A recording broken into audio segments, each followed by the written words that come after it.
you have any objections or additions for the court's charge? The only thing that I could think of, Your Honor, was on the tampering charge. Yes.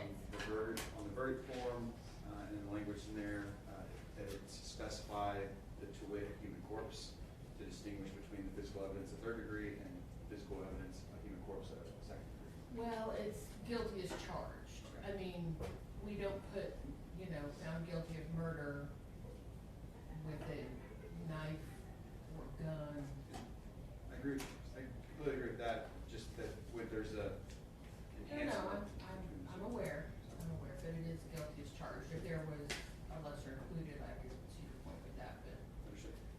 I'll note your exception for the record. Anything else from the state regarding the charges? And you have the one where I excluded the sharp object? Yes, I saw that, Your Honor. And then I believe Ms. Botello sent an email suggesting just a change in form and how it read. On the, it looks like on the. I'm sorry, on the murder charge? On the tampering charge. All right. Form 1 on the tampering charge, that it was did in there, alter, destroy, or conceal a thing to a human corpse, knowing that an offense had been committed to it, murder, but that obviously it tracked the language of the statute, so there's no error either way. So that was kind of just her email this morning. Well, hold on.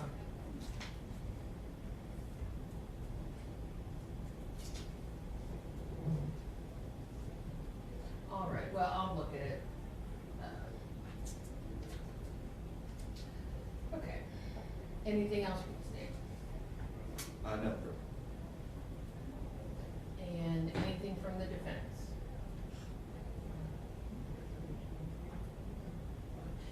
Your Honor, we're just re-urging that a 3823 instruction be added to both charges. We sent to you and the state Robertson, which is the case law that we're relying upon. We believe we've met the 3 requirements under Robertson, that the evidence must raise an issue of fact, that the evidence on that fact must be affirmatively contested, and that the contested factual issue must be material to the lawfulness of the challenged conduct in obtaining the evidence. We have met that 3-pronged test, we believe, and we are asking for those instructions to be met. We believe by giving this 3823 language in the instruction, this would protect our clients' constitutional rights under the Texas and U.S. constitutions and codified laws. I think you can distinguish Robertson in that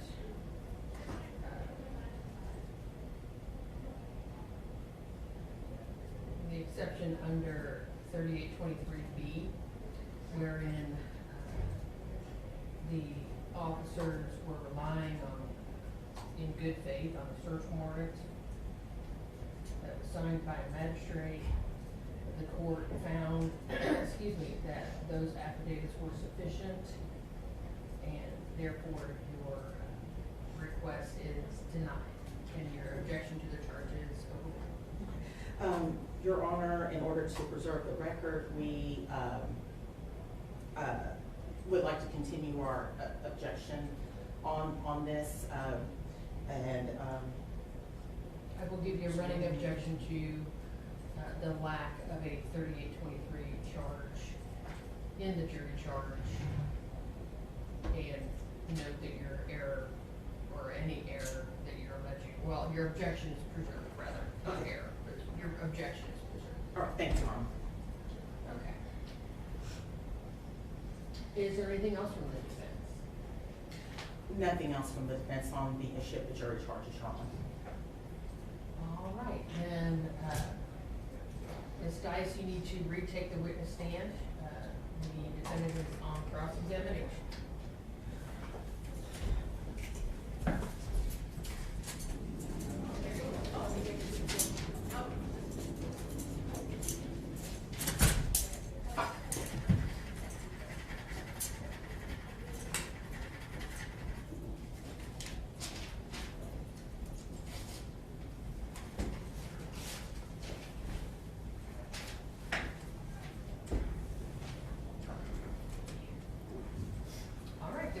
to the jury.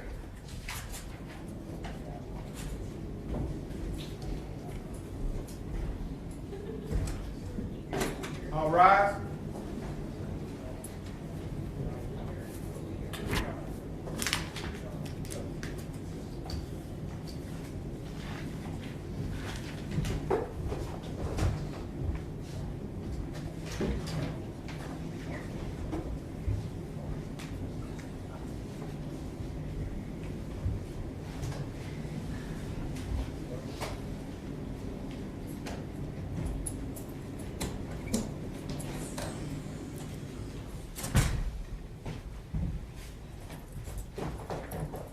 All right, you may be seated.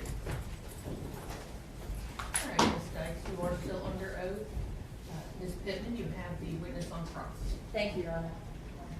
Ms. Dykes, we left off yesterday, we were talking about Kyle Williams. And Kyle Williams is your son, is that right? Yes. He's your youngest son, is that correct? Yes. And he's the one that actually introduced you to Chuck, is that correct? Yes. He was the manager of the bar at on-premise, and he actually initially hired Chuck as a doorman and a bouncer, is that right? Yes.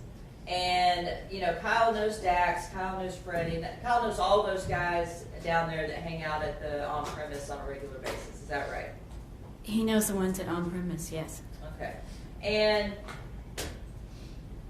Kyle is still here locally in Dallas, is that right? Yes. Now, all the rest of your children, Aaron and Chelsea, were living with you in Mesquite, the 3113 Kensington house, and they all moved back to Florida, but Kyle stayed here in Dallas, is that right? Yes.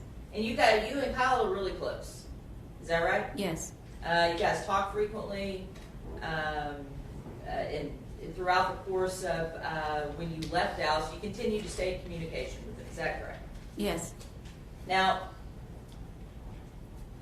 we were talking yesterday about Kyle, and as I said, you have continued to talk to him up until today, is that right?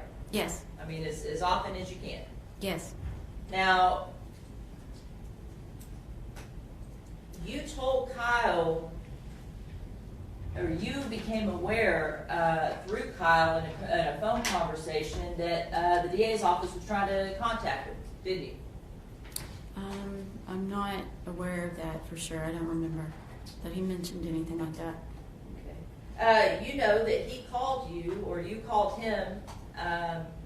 You called him, and he told you that we had gone out to his apartment and left a business card out there, right? I don't remember him saying that specifically. And he told you that he thought it was the neighbor that kind of ratted him out as to where he lived, right? I really don't remember him saying anything like that. And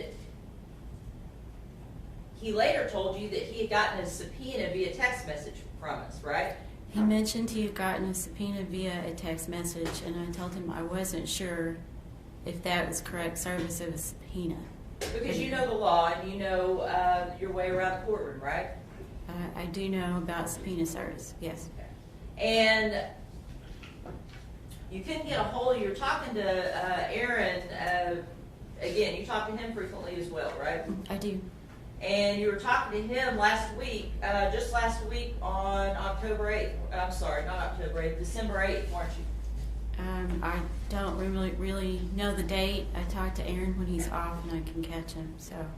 Okay, and I'm he's not off around 7:33 or 6:33 at night, isn't he? It depends on the route he runs. He's an armed guard. Okay, and and that's what he was doing when he was here. He was working when he was in Dallas, wasn't he? Yes. Okay, and was Chelsea working when she was in Dallas? No. But Jimmy was working at the Amazon Yes. place, right? Mm-hmm. The phone number you use for Aaron is 407-412-1331, is that right? Yes. And when you call, you talk for several minutes, 10, 15 minutes, somewhere around there sometimes. Yes. And you recall, you know that Aaron was talking to you about the trial, was talking to you about Kyle, and telling him that Kyle needs to communicate with you, right? I don't remember specifically the Okay, but conversation. that sounds about right, doesn't it? Can you repeat it? That you were talking to Aaron and telling him that Kyle needs to communicate. You need Kyle to communicate more. With whom? Like, With you. I don't know. Like, well, I talk to him every day, so that doesn't necessarily make sense. Okay? And Aaron told you that, or you told Aaron that Kyle doesn't need to show up. Is that right? I don't even know what that context would be. Okay. Well, Aaron told you that Kyle was going to come to trial on Monday, and you said, he does not need to come to court on Monday, and I told him that. Do you recall that? I don't specifically recall these conversations because, again, I talk to the kids like all the time. So, And you asked Aaron to make sure that Kyle knows, no, do not come to the courtroom. Aaron asked you, is this because of the subpoena? And you replied, yeah, like I'm not going to say anything more than that. Do you remember that? no, Okay, I do don't. you need to hear that phone call to refresh your recollection of it? I wouldn't. It wouldn't make a difference if I heard it. Like, I don't really recall having said that, but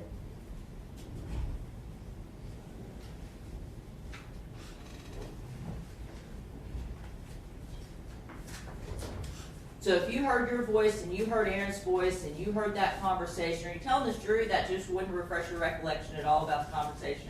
I don't remember having said it. Like, I talk to my kids every day, so Your Honor, may I have the witness and defendant listen to her jail call from that particular day to refresh your recollection? You can. Are there any earphones, and can you take the laptop up there for the proper refreshing of her recollection? Yes, Your Honor.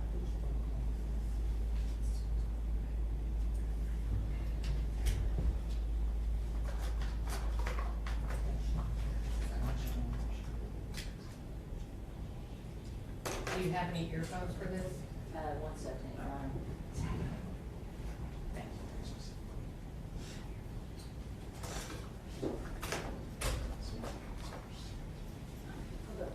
Your Honor, if I may, I have to grab something for you. That'd be great, rather than send the jury out.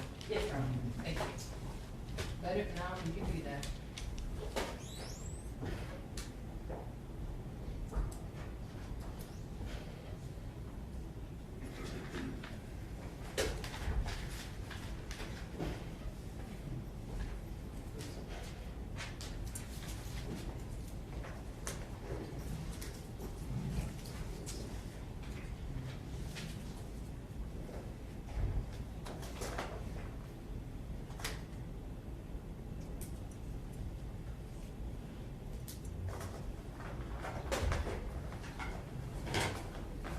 Oh, excellent, thank you. Judge, can I move that? You can put it on the floor if you want to. Okay, thank you.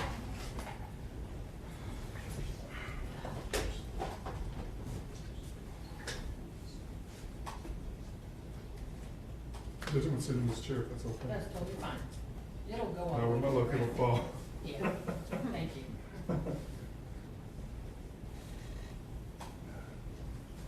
Thank you, Judge. Thank you.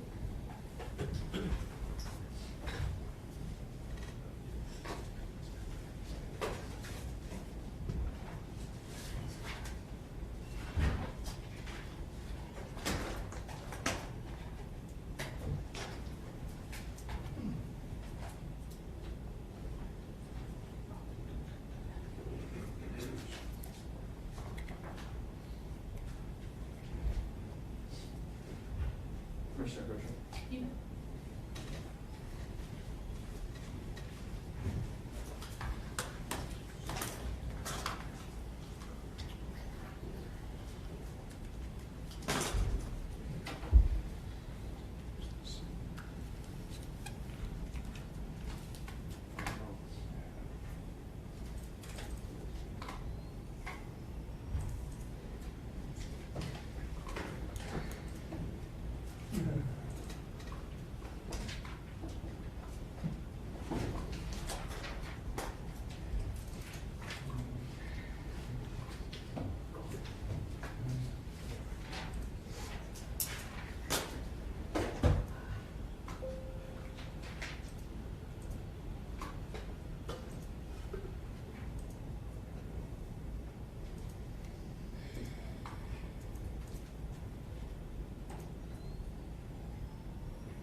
Can you hear? Mhm.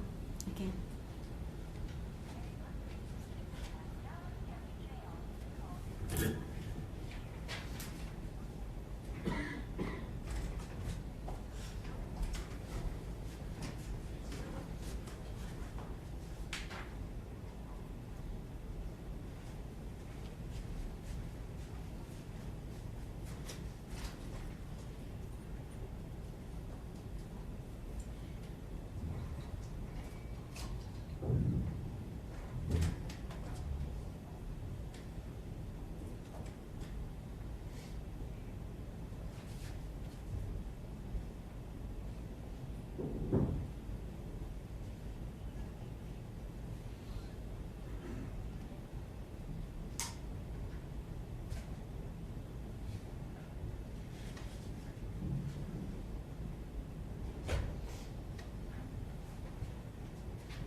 Jump ahead to the portion we've been talking about.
Ms. Dykes, did that refresh your recollection of that call? It did, thank you. Okay.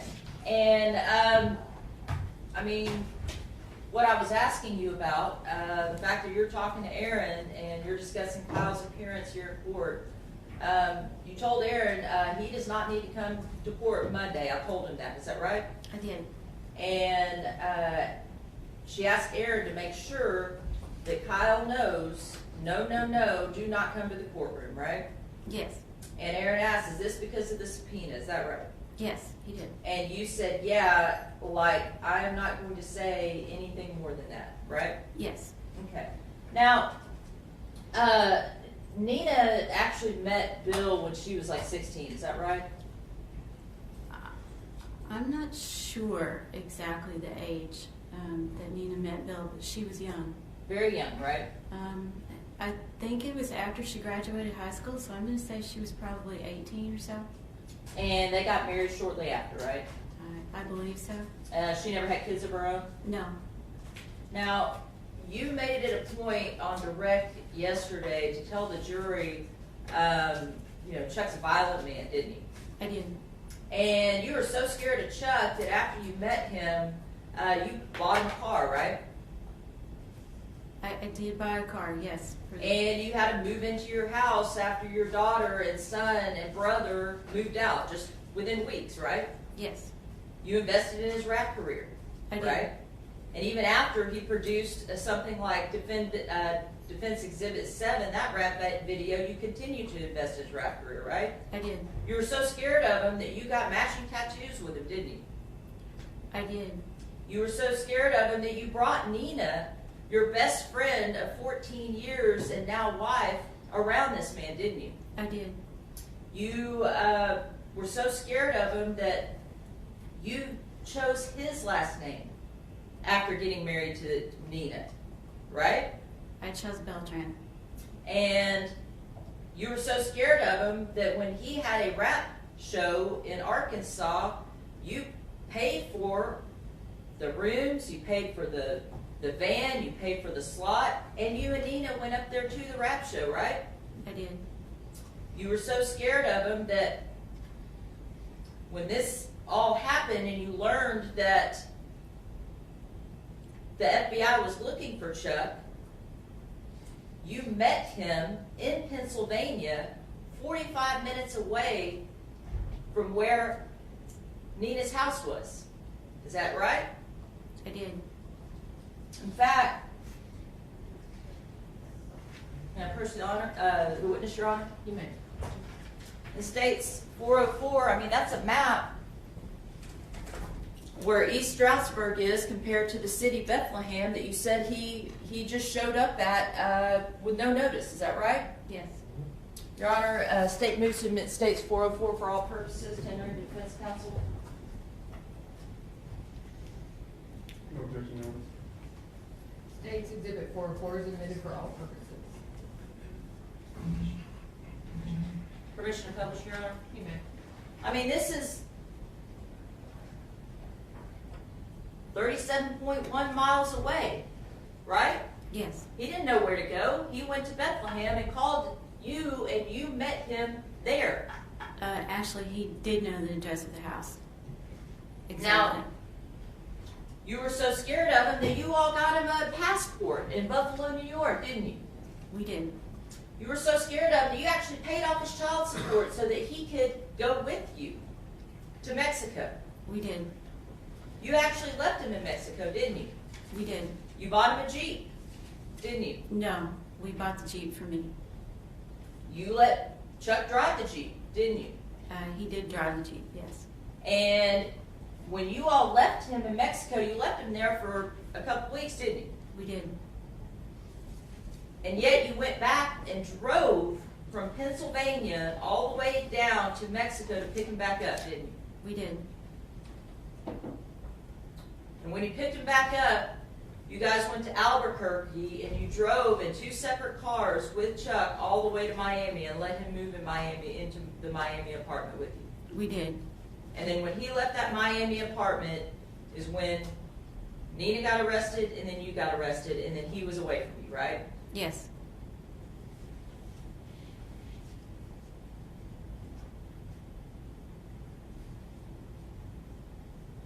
You did a lot of things to make sure that you stayed in contact with Charles Beltran, even though you had the opportunity when he went to Mexico to leave him there, didn't you? We didn't feel that we really had any kind of choice in this. Ever. Your Honor, may I approach the witness? You may.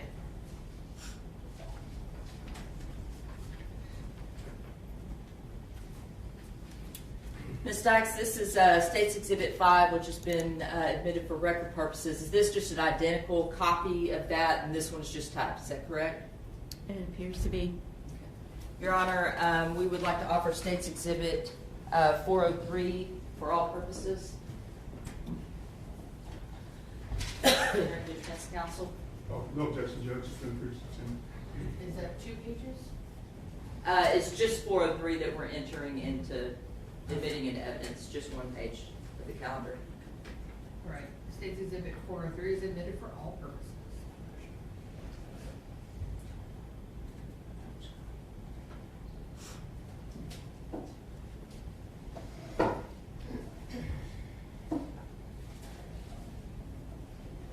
Your Honor, pass the witness. Can you read the record? No, Your Honor. All right, ladies and gentlemen of the jury, I do need to send you out of the courtroom for just a few minutes, but we'll have you back in 5. All rise.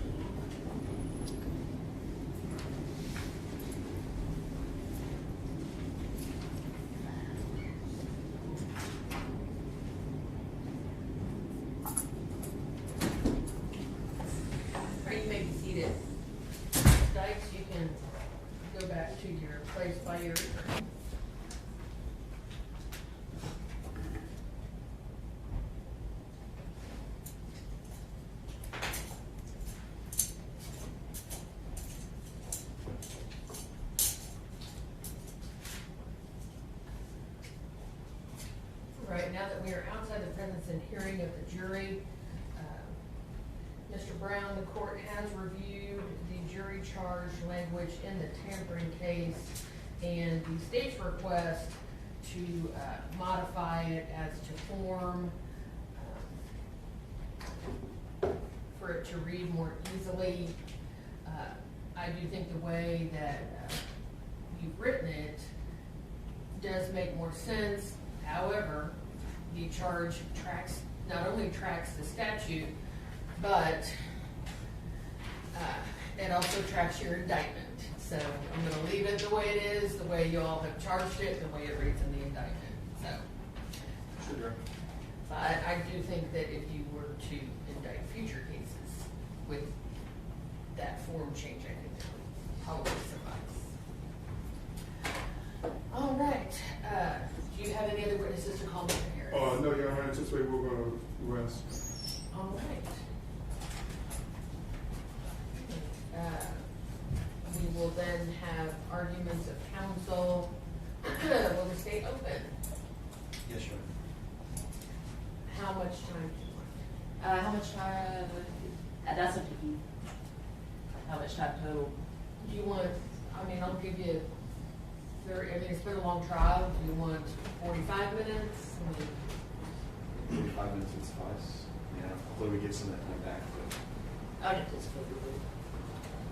Mr. Harris, will 45 minutes? Yes, Your Honor, I suffice? anticipate that'll be sufficient. All right. Mr. Brown, since you're going to open for the state, what kind of warning do you want? How much time? You let me know when I've used 10 minutes and then I'll wrap up quickly after that. All right. And Ms. Pittman? Your Honor, if you'll just let me know when I have 2 minutes left. Mr. Harris? Yeah, how 2 much- minutes, Judge. Okay.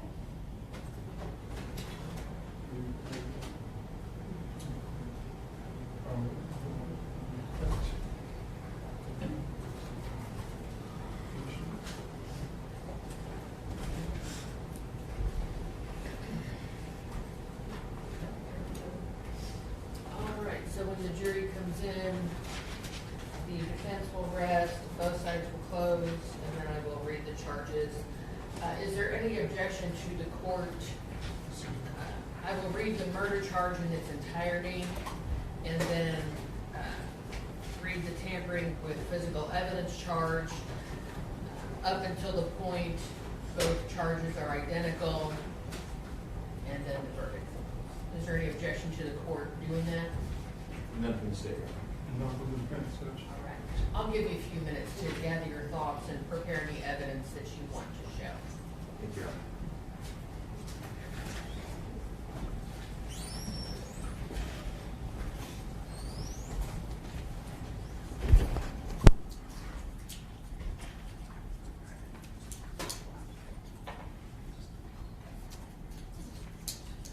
Mr. Sadler, Ms. Garza, I'm sorry to interrupt. you're- Will you let the jury know we're on a 10-minute break? Thank you. They can get Scooby snacks.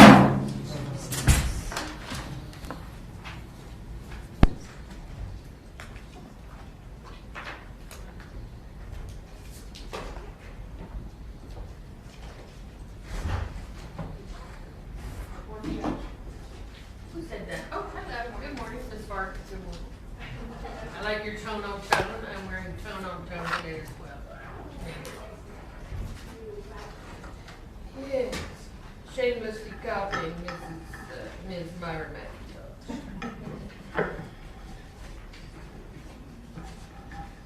She is very stylish.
Ray, on the, we're not on record, but Mr. Wood, I do see that, Mr. Wood, Mr. Brown, I don't know why I'm calling him Mr. Wood.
You may be seated. All right, Mr. Harris, call your next witness. Your Honor, ladies and gentlemen of the jury, the defense will rest. All right, what says the state? Your Honor, ladies and gentlemen of the jury, the state closes its case. Defense also closed session. All right, ladies and gentlemen of the jury, you have now heard all of the evidence that you are to hear in this case. The court has prepared the court's charges to the jury in each case. I will read these to you. This is the law that you are to apply to the evidence in this case. You do not have to memorize this. These two charges will go back to the jury room with you. Court's charge to the jury. Members of the jury, the defendant, Lisa Jo Dykes, has been charged by indictment with the felony offense of murder, as alleged to have been committed on or about the 5th day of October 2020 in Dallas County, Texas. To this charge, the defendant has entered a plea of not guilty. Offense definitions. Our law provides that a person commits the offense of murder if she intentionally or knowingly causes the death of an individual, or if she intends to cause serious bodily injury, or intentionally or knowingly commits an act clearly dangerous to human life that causes the death of an individual. Term definitions. An act means a bodily movement, whether voluntary or involuntarily, and includes speech. Person means an individual. Individual means a human being who is alive. Deadly weapon means a firearm or anything manifestly designed, made, or adapted for the purpose of inflicting death or serious bodily injury, or anything that in the manner of its use or intended use is capable of causing death or serious bodily injury. Bodily injury means physical pain, illness, or any impairment of physical condition. Serious bodily injury means bodily injury that creates a substantial risk of death or that causes death. Serious permanent disfigurement or protracted loss or impairment of the function of any bodily member or organ. Mental state definitions. A person acts intentionally or with intent with respect to a result of her conduct when it is her conscious objective or desire to cause the result. A person acts knowingly or with knowledge with respect to a result of her conduct when she is aware that her conduct is reasonably certain to cause the result. Party liability. A person is criminally responsible as a party to an offense if the offense is committed by her own conduct, by the conduct of another for which she is criminally responsible, or both. A person is criminally responsible for an offense committed by the conduct of another if, acting with intent to promote or assist the commission of the offense, she solicits, encourages, directs, aids, or attempts to aid the other person to commit the offense. Mere presence alone will not constitute one a party to an offense. Accomplice witness. Upon the law of accomplice witness testimony, you are instructed that Charles Beltran was an accomplice if any offense was committed, as alleged in the indictment. With this in mind, you are further instructed that you cannot convict the defendant upon Charles Beltran's testimony unless you first believe that his testimony is true and shows the guilt of the defendant as charged in the indictment, and then you cannot convict the defendant unless Charles Beltran's testimony is corroborated by other evidence tending to connect the defendant with the offense charged. The corroboration is not sufficient if it merely shows the commission of an offense, but it must tend to connect the defendant with its commission. And then from all the evidence, you must believe beyond a reasonable doubt that the defendant is guilty of the offense charged against her. You are further instructed that mere presence of the accused in the company of an accomplice witness shortly before or after the time of the offense, if any, is not, in itself, sufficient corroboration of the accomplice witness's testimony. Application paragraph. Now, if you find from the evidence beyond a reasonable doubt that on or about the 5th day of October 2020, in Dallas County, Texas, the defendant, Lisa Jo Dykes, acting alone or as a party, did unlawfully then and there intentionally or knowingly cause the death of Marisela Botello, an individual, hereinafter called deceased, by stabbing deceased with a knife, a deadly weapon, or If you find from the evidence beyond a reasonable doubt that on or about the 5th day of October 2020 in Dallas County, Texas, the defendant, Lisa Jo Dykes, acting alone or as a party to the offense as defined herein, did unlawfully then and there commit an act clearly dangerous to human life, to wit, by stabbing deceased with a knife, a deadly weapon, and did hereby cause the death of Marisela Botello Valadez, an individual, then you will find the defendant guilty as charged in the indictment.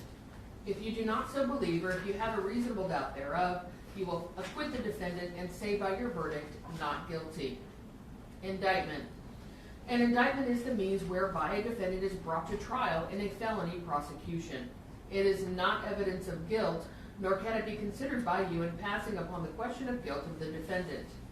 The fact that a person has been arrested, confined, indicted for, or otherwise charged with an offense does not give rise to any inference of guilt at the trial. Presumption of innocence. All persons are presumed to be innocent, and no person may be convicted of an offense unless each element of the offense is proved beyond a reasonable doubt. The law does not require a defendant to prove his innocence or produce any evidence at all.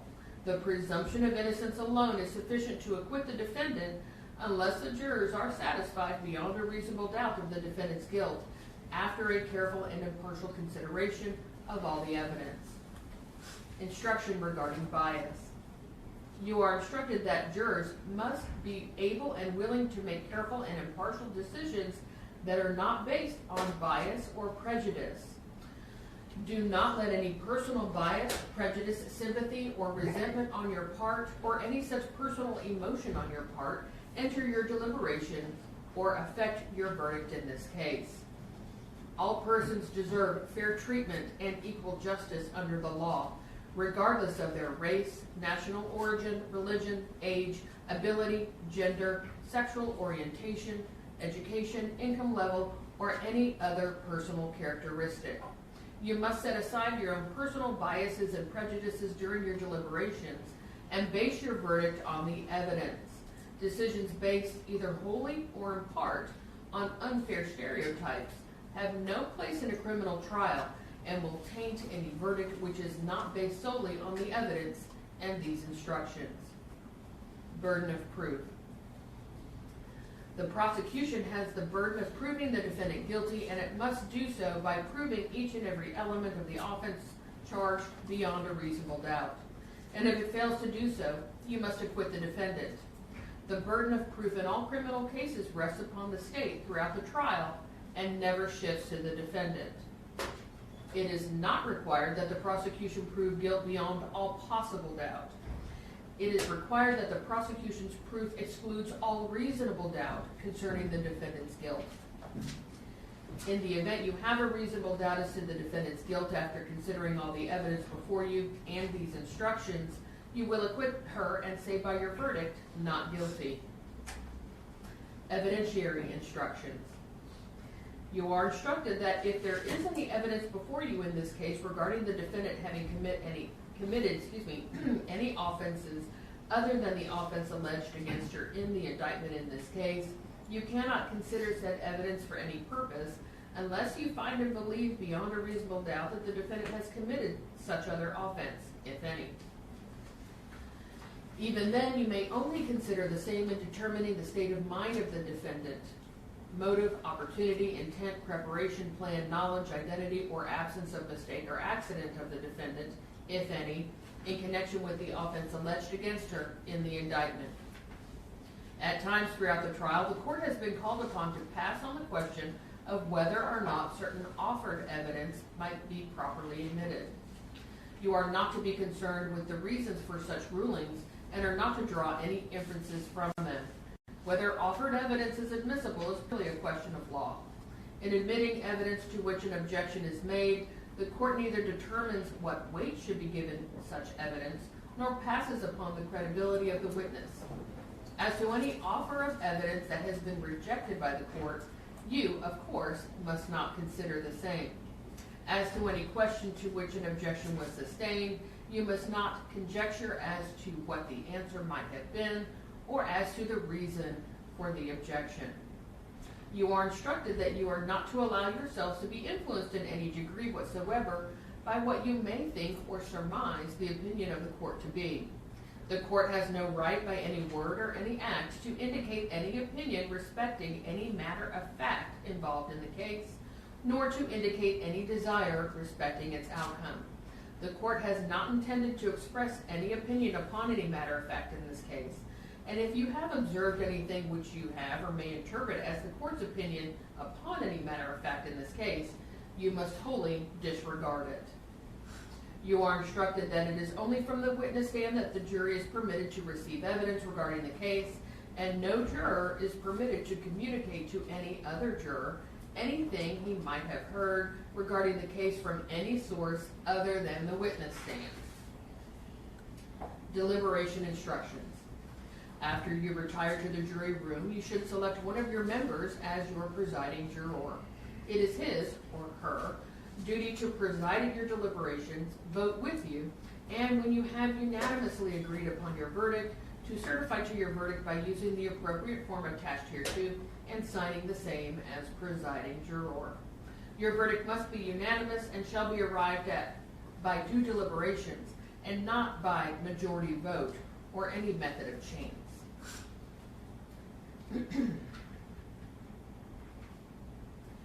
You are instructed that any statements of counsel made during the course of the trial or during argument not supported by the evidence, or statements of law made by counsel not in harmony with the law as stated to you by the court in these instructions, are to be wholly disregarded. During your deliberations in this case, you must not consider, discuss, nor relate any matters not in evidence before you. You should not consider nor mention any personal knowledge or information you may have about any fact or person connected with this case which is not shown by the evidence. During your deliberations, you are also instructed you must not communicate with or provide any information to anyone by any means about this case. You may not use any electronic device or media such as telephone, cell phone, smartphone, iPhone, or computer, the internet or any internet service, or any text or instant messaging service, or any internet chat room, blog, or website such as Facebook, Snapchat, LinkedIn, YouTube, Instagram, TikTok, or Twitter, now X or 10,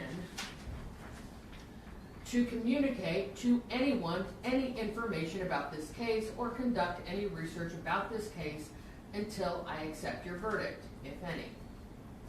After you retire to consider your verdict, no one has any authority to communicate with you except the bailiff who has you in charge. You may communicate with this court in writing, signed by your presiding juror, through the bailiff who has you in charge. Do not attempt to talk to the bailiff, the attorneys, or the court concerning any question you may have. Your sole duty at this time is to determine the guilt or innocence of the defendant under the indictment in this cause, and restrict your deliberations solely to the issue of guilt or innocence of the defendant. If you have a verdict or you wish to have a break, turn on the red light and the bailiff will quickly respond. The very last page are the two verdict forms. We, the jury, unanimously find the defendant, Lisa Jo Dykes, guilty of murder as charged in the indictment. Or, we, the jury, unanimously find the defendant, Lisa Jo Dykes, not guilty. There is a place for the presiding juror to print and then sign his or her name. Now, with the second charge, I will read to you only the portions that are different than the court's charge in the murder case. Court's charge to the jury. Members of the jury. The defendant, Lisa Jo Dykes, has been charged by indictment with the felony offense of tampering with physical evidence alleged to have been committed on or about the 5th day of October 2020 in Dallas County, Texas. To this charge, the defendant has entered a plea of not guilty. Offense definition. A person commits an offense if the person knowing that an offense has been committed, alters, destroys, or conceals any record, document, or thing with intent to impair its verity, legibility, or availability as evidence in a subsequent investigation of or official proceeding related to the offense. It is a felony offense if the thing altered, destroyed, or concealed is a human corpse. Term definitions. Official proceeding means any type of administrative, executive, legislative, or judicial proceeding that may be conducted before a public servant. Public servant means a person elected, selected, appointed, employed, or otherwise designated as one of the following, even if he is not yet qualified for the office or assumed his duties. An officer, employee, or agent of the government, a juror or grand juror, or an arbiter, referee, or other person authorized by law or private written agreement to hear or determine a cause or controversy, or an attorney at law or notary public when participating in the performance of a governmental function, or a candidate for nomination or election to public office, or a person who is performing a governmental function under a claim of right, although he is not legally qualified to do so. Person means an individual. Individual means a human being who is alive. Human corpse includes any portion of a human corpse, the cremated remains of a human corpse, or any portion of the cremated remains of a human corpse. Mental state definitions are the same as in the murder charge. Party liability is the same. Accomplice witness is the same. Construction. Application paragraph. Now, if you find from the evidence beyond a reasonable doubt that on or about the 5th day of October 2020 in Dallas County, Texas, the defendant, Lisa Jo Dykes, acting alone or as a party, did then and there, knowing that an offense had been committed, to wit, murder, alter, destroy, or conceal a thing, to wit, a human corpse, with intent to impair its verity, legibility, or availability as evidence in any subsequent investigation of or official proceeding related to the offense, then you will find the defendant guilty of tampering with physical evidence as charged in the indictment. Unless you so find from the evidence beyond a reasonable doubt, or if you have a reasonable doubt thereof, you will acquit the defendant and say by your verdict, not guilty. The instructions regarding indictment, presumption of innocence, bias, burden of proof, evidentiary instructions, deliberation instructions are all the same.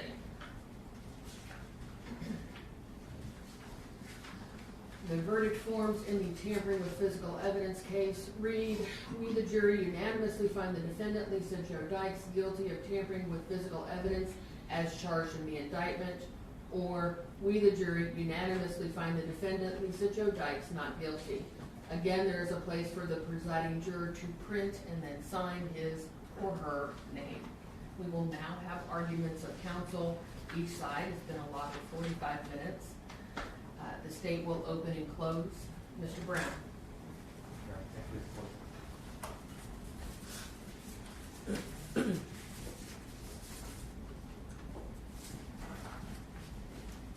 Marisela deserved better. Marisela deserved better than Raul on October 4th when he couldn't get to his apartment, when he let her go back out alone. Marisela deserved better than Chuck. Marisela deserved better than any of these nonsense issues about the Dallas Police Department and things that happened after the investigation. Marisela deserves better than to be talked about, look at what she's wearing in opening statements. Marisela deserved better than to be a photograph in a Dallas County courthouse in the state of Texas versus Lisa Dykes, because Lisa Dykes lost control in October of 2020 of a man she was obsessed with, Charles Beltran, Chuck. Because she lost control, couldn't get a hold of him. He brings home a woman after she's told him no. And she straddles Marisela in the middle of the night, in her sleep, in Dallas, Texas, here in Mesquite. Lets her die. Wraps her body up in trash. And dumps her in Wilmer, Texas, right off the road, off Post Oak Road. But what Marisela does is her U-12 and the two alternates, who spent a lot of time last Monday sitting over here, and we talked about all these issues. We talked about the law. We talked about a lot of things. It was a very active session. You all spoke quite a bit.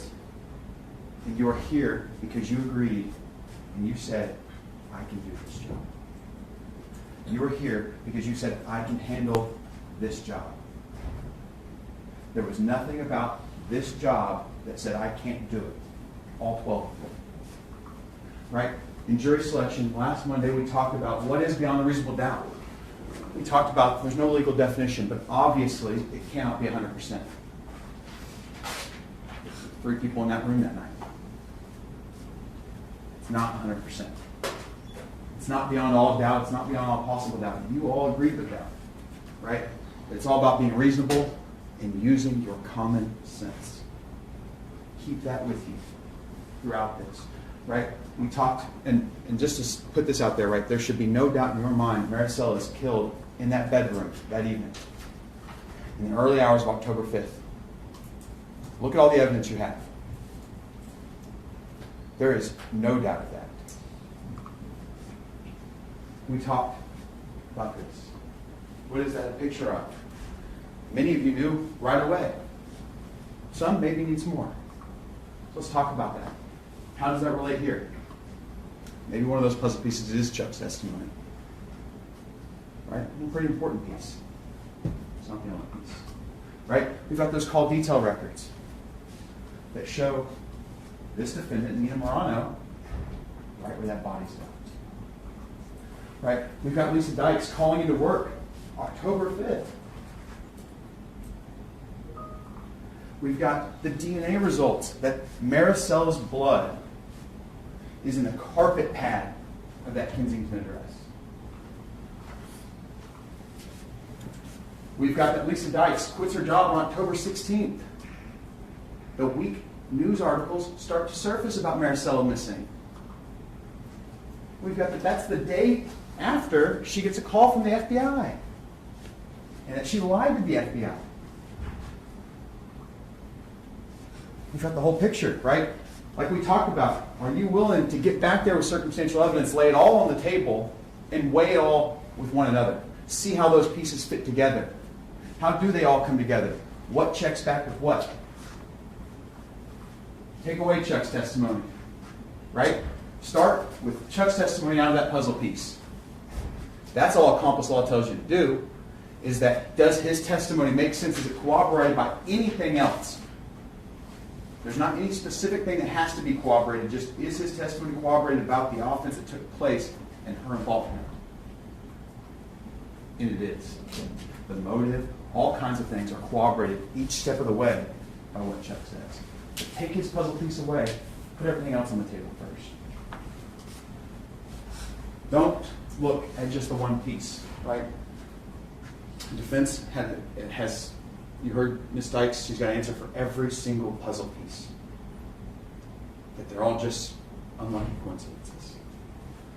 Don't do that. You said you wouldn't do it, don't do it. Lay them all on the table, weigh them against each other, and weigh them individually once they're all in front of you. Then you can start to see what the actual picture is, right? We talked a lot about this, right? Is it reasonable to weigh an individual piece of evidence by itself in a vacuum? You all answered, no. Why not? That makes no sense. That's not how we're going to do our job. So don't do it that way, right? Weigh them all individually, right? We talked a lot about circumstantial evidence. That's what you have here. You do have a lot of circumstantial evidence. You have quite a bit of circumstantial evidence. A lot of strong circumstantial evidence. So wait, right? You said, hey, I understand that there are a lot of criminal cases that may be just circumstantial evidence, and I can do that job. I can give a fair trial, and I can make sure that justice is done. Motive. We talked about each and every one of you. Why? Why is motive important?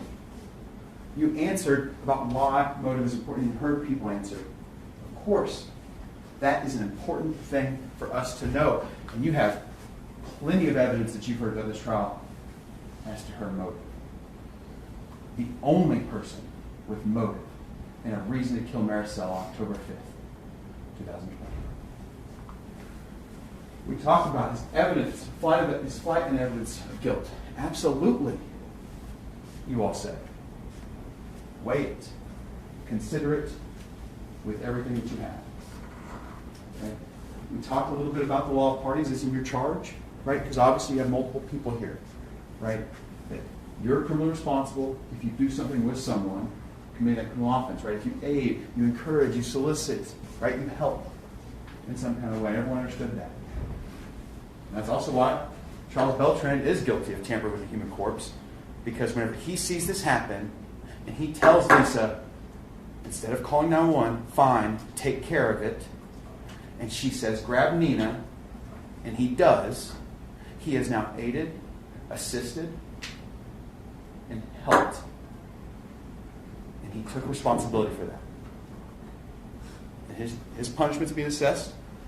It's 20 years in prison. He knows that.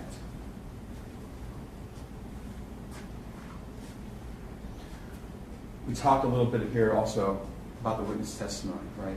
That it's going to be your job to weigh all the evidence that comes from that stand from witnesses, right? People you've never met, you've got to weigh. What are you going to believe about them? All, some, or none, right? We talked about ways that you have tools to weigh their credibility. Weigh it back to the physical evidence. Weigh it back to the documents you've seen. Tie it back to what you hear from other folks, right? How many witnesses did you hear from? And how many of those come together and start to paint the exact same picture? You all said, yeah, I can do that. So I just want to leave you with this, right? Don't go back there. The defense counsel comes out, and there's an excuse after excuse after excuse for each little thing, or to talk about Charles Beltran. They're all just one little puzzle piece. Don't focus on the one until you put them all on the table. When you put them all out on the table and back in that room when you're deliberating, that's when you start saying, hold on, this piece maybe doesn't fit, but maybe I still see the picture there. And I'm confident that at the end of this, you will bring quick justice for Marisela, because it is the right thing to do, because the state has met our burden, and you will find Ms. Dykes guilty of murder and tampering with a human corpse. Thank you.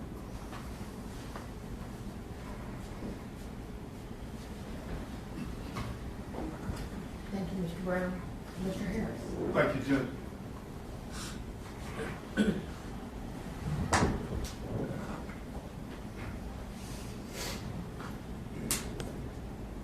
Ladies and gentlemen, first and foremost, again, I want to thank you for taking time out of your busy schedules to serve as jurors. I know it's been a long trial. You made any excuses you could have given us. Again, you didn't do that. You accepted responsibility, and now it's time for the state to accept responsibility for these allegations that they brought against Mrs. Dykes. I told you in the opening statement, I told you from the beginning, this is not about puzzle pieces. We're not talking about pieces of puzzles. We're talking about either you got the evidence or you don't. Because we're not talking about puzzle people. We're talking about Ms. Dykes' life. That's what we're talking about. We're talking about her life.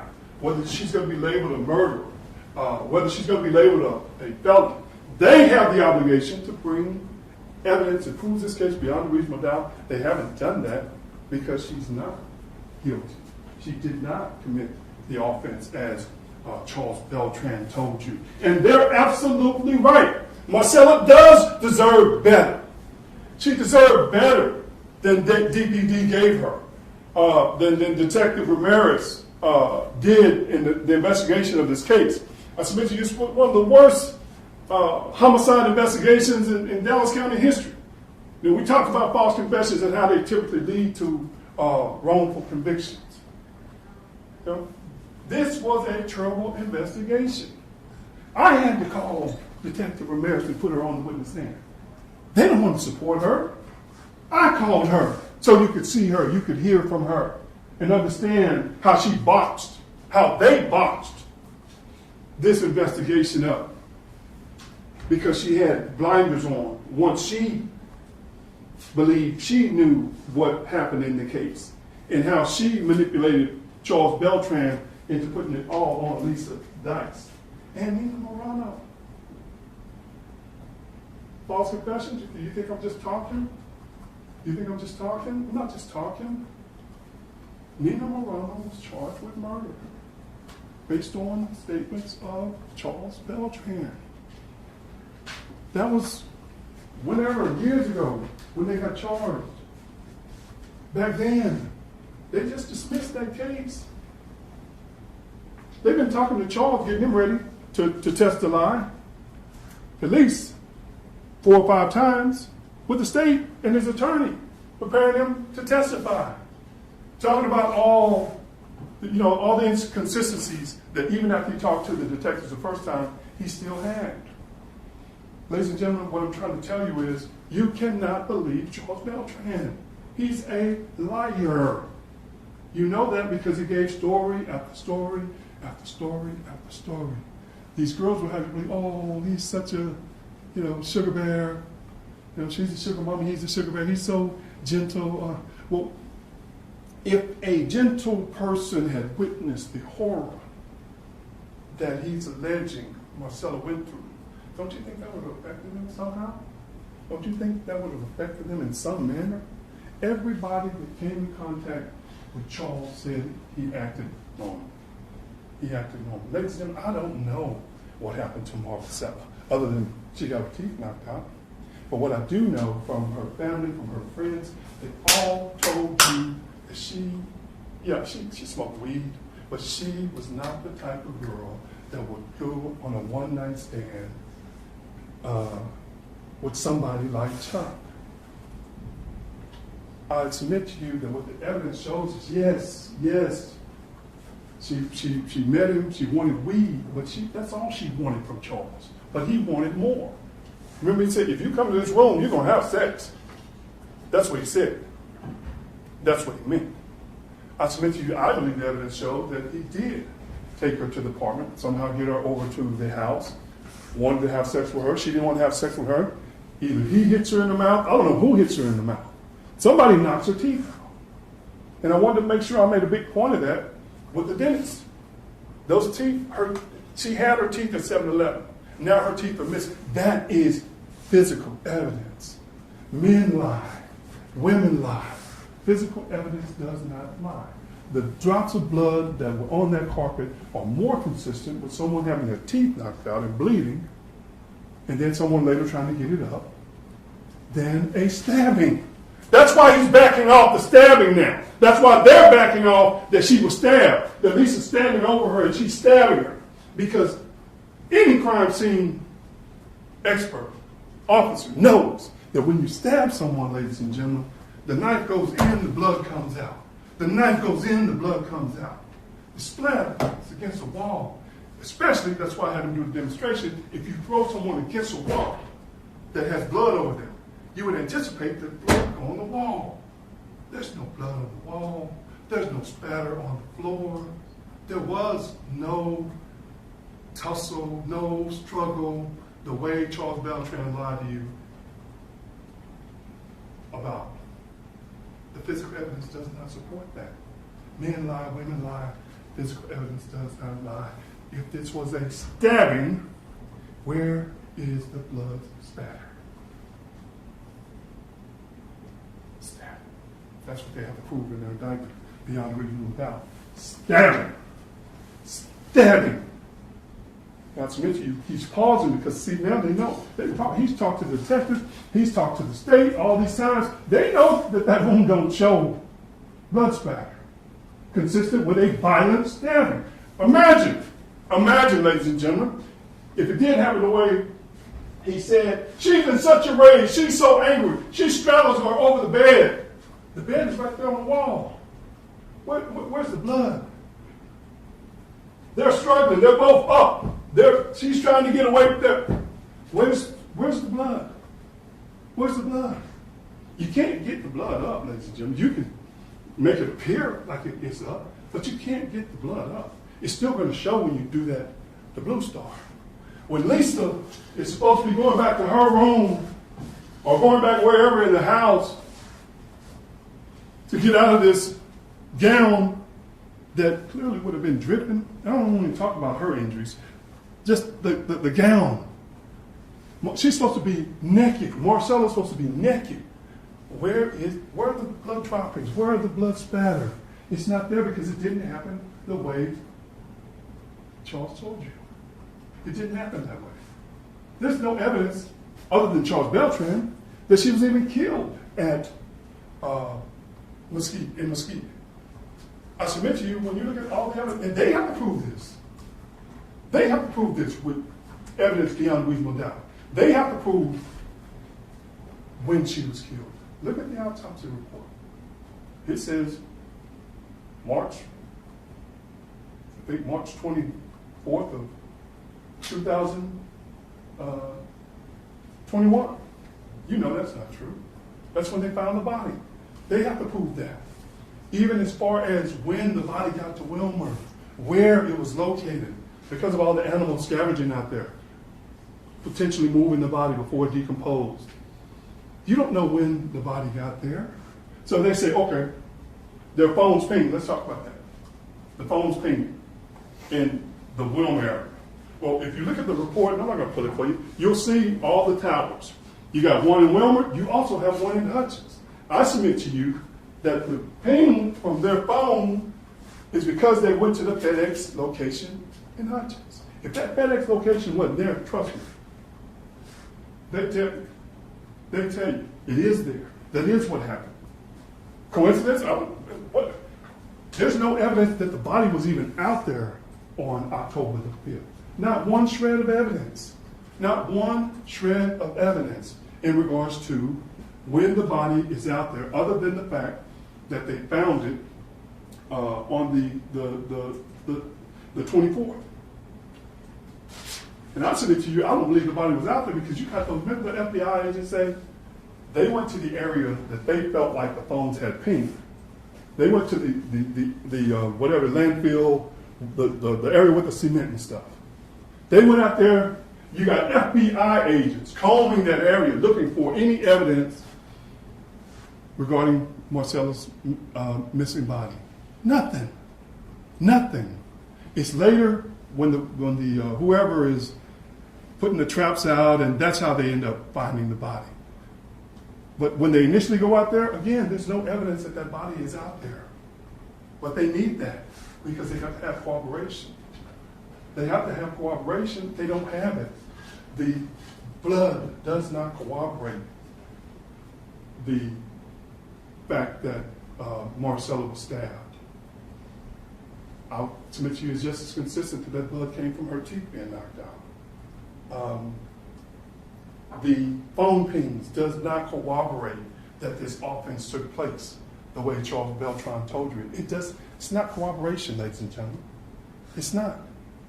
So all you really got is an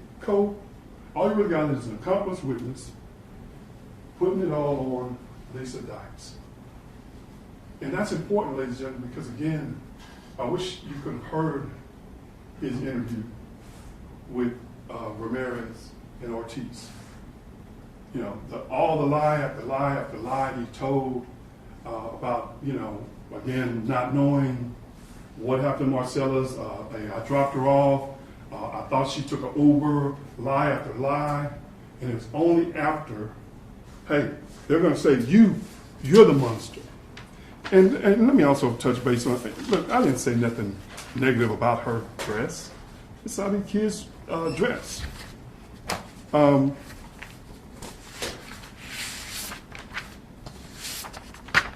What I did say, and what I do want you to know, is they filed this case initially as capital murder because no one believed that Marisela would be with someone like Chuck.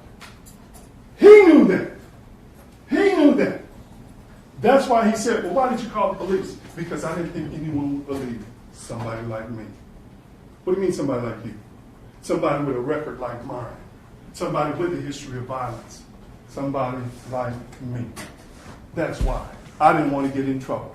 Because I knew if they knew what happened, that I was with her, and whoever hurt her, I was going to get in trouble. So when the detective started feeding him this jealousy stuff, he ran with it. When the detectives were telling him, the attorneys are going to put it on you. The attorneys are going to put it on you. This is your only time to save yourself. So tell us. Tell us.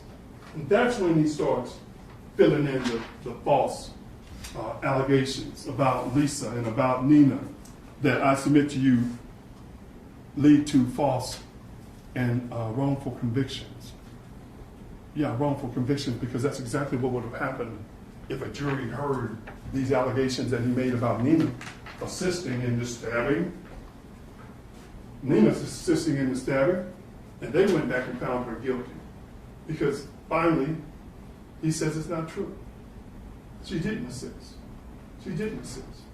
And there's nothing to corroborate that she did anyway. They're both in that room, just like she told you. They're both in that room asleep. And we wanted to talk to you a little bit about the dog. Just because even though Charles had brought numerous women, numerous guys over to that house, in that room, in that studio, having sex, doing whatever they're doing, smoking dope, making music, doing exactly what you saw on that Picture Me This video. And the reason I wanted to show you that video is because that's who Chuck Beltran really is. 50-50, half amazing, half crazy. Unfortunately for Marisela, and I agree, she didn't deserve to meet the half crazy Chuck, but that's exactly what I believe the evidence shows. As far as the dog, again, had this happened the way they're alleging it happened, don't you think that dog would have ran in that room? Don't you think there have been blood paw prints everywhere? But there weren't, because it didn't happen the way Chuck told you it happened. All this stuff about them running, all this stuff about them evading, they didn't have to talk to the police. They didn't have to talk to the police, ladies and gentlemen. They told you they felt persecuted, They felt like they were being blamed. They couldn't get a fair trial. That's why they left, that they were afraid of Charles and his people. When he said Santa Marcia's always watching, Santa Marcia's always watching, they were afraid not to cooperate with Charles. They don't know, she could have easily got up there and said Chuck did. But she has no idea what happened to Marisela. She told you that. She's never met Marisela. And no physical evidence corroborates that she did. Nothing. Not one shred of evidence. Even the evidence that they got the arrest warrants on. Trying to lead judges to believe that they had her DNA. That was a lie. Nina's DNA, Chuck's DNA, with Marisela's DNA. All those are lies. The cement in the alley, lie. The hair sample, lies. Lies. A botched investigation. Marisela does deserve better than what Detective Ramirez did in this case. They deserve to have the right person found guilty. And it is more likely that Charles Beltran had something to do with her demise. And now he's covering it up, trying to blame everything on Lisa Dykes. Ladies and gentlemen, again, when you go through this jury charge, this is the law. Don't make the same mistakes that Detective Ramirez made. speculating, trying to force a square peg into a round hole or whatever puzzle talk we want to talk about. The evidence in this case does not corroborate Charles Beltran's, this last version that he gave. The evidence doesn't corroborate any version that he gave. Version after version, version to Dex, version to Fred, version to all the girls that he came in contact with. Lie after lie after lie. Nothing corroborates it. He's a liar. He can't be trusted. I'm going to ask that you not further suborn this perjury is all it was, in my opinion. But my opinion doesn't matter. What matters is what evidence came from that witness stand. And the bottom line, ladies and gentlemen, is the evidence does not corroborate Charles Beltran's version of the horrific murder that he's trying to tell you about. It just doesn't. Blood spatter is real. It's real. But it wasn't in that room. So there was no stabbing. There was no stabbing. Charles knows that. You should know that from the physical evidence. Ladies and gentlemen, I'm going to submit to you that you should find Ms. Dykes not guilty, not just because that's what the law dictates that you do, but because this was a sloppy investigation, ladies and gentlemen. You remember the phone records that specifically showed that after he leaves Mesquite, remember, they get to Mesquite because they're looking at his phone. But after he leaves Mesquite, he goes to Carmen's apartment. Where's Carmen? Why don't they ever talk to Carmen? Why didn't they check her apartment? Oh, well, her phone went off here about 8 o'clock in Mesquite, so we didn't go to. There's a million things he could have done with the phone. They're out all night. The phone could have went dead. A million things that could have happened in regards to why she can't use her accounts, why she can't use her phone. She's with Chuck 50-50, the monster. Why didn't they check that apartment?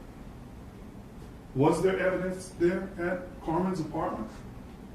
We don't know. Why did Carmen disappear? Why did she disappear?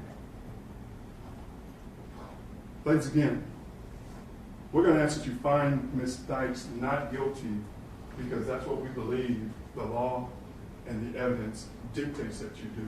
But more importantly, because she is not guilty. Thank you. Thank you, Mr. Harris. We have 30 minutes, Ms. Pitman. Thank you, Ron.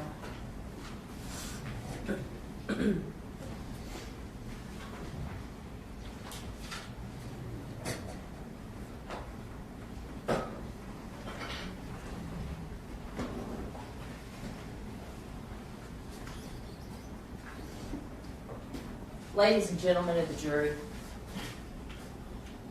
when you all were in Fort Dyer, we discussed that your verdict had to be based on the evidence that you saw and that was presented to you in this case. You also heard that the defense did not have to bring a case at all, didn't have to bring any witnesses at all, but they also could if they chose to.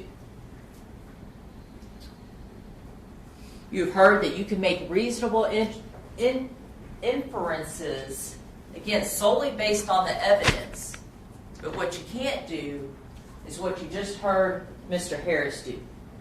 Mr. Harris spent his entire time speculating, making up things that could have happened, maybe could have happened, based nothing on the 404 exhibits that the state brought you and the 12 exhibits that the defense brought you. Nothing that he said was corroborated by anything, the exhibits or the 32 witnesses that we brought you and the 4 witnesses that he brought you. Nothing.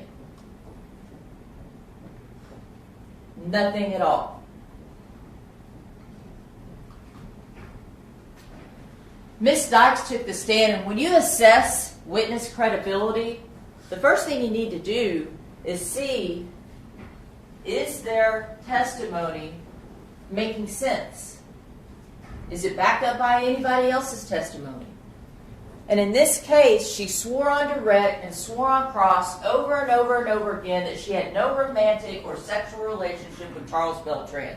Yet in her phone, that she is on talking to someone when she gets arrested in March of 2021, March 26th, his name is Lover. She chose that name for him. Yet she sat up there and lied to you. No, he was just a business investment. If she can't give you the truth about that one thing that everybody knows that here, she's not going to give you the truth about anything. Anything at all.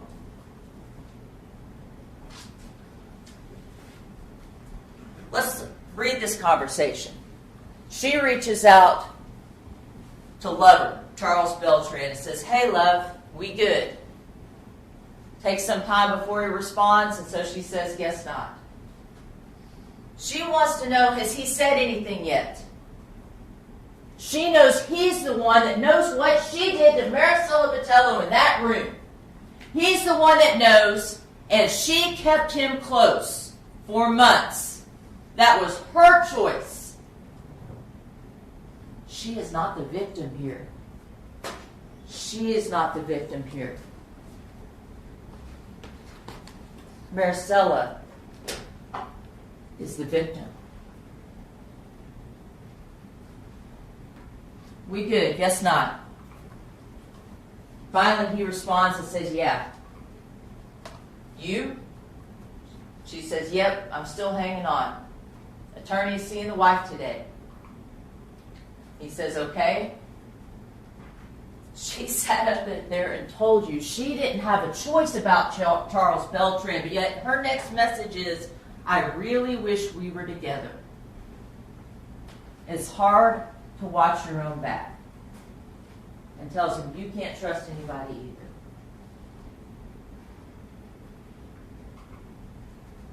He says, "I know, love." And then he does what Chuck does and asks for money.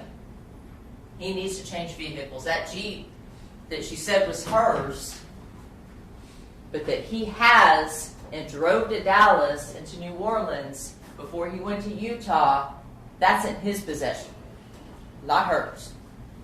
He needs a new car.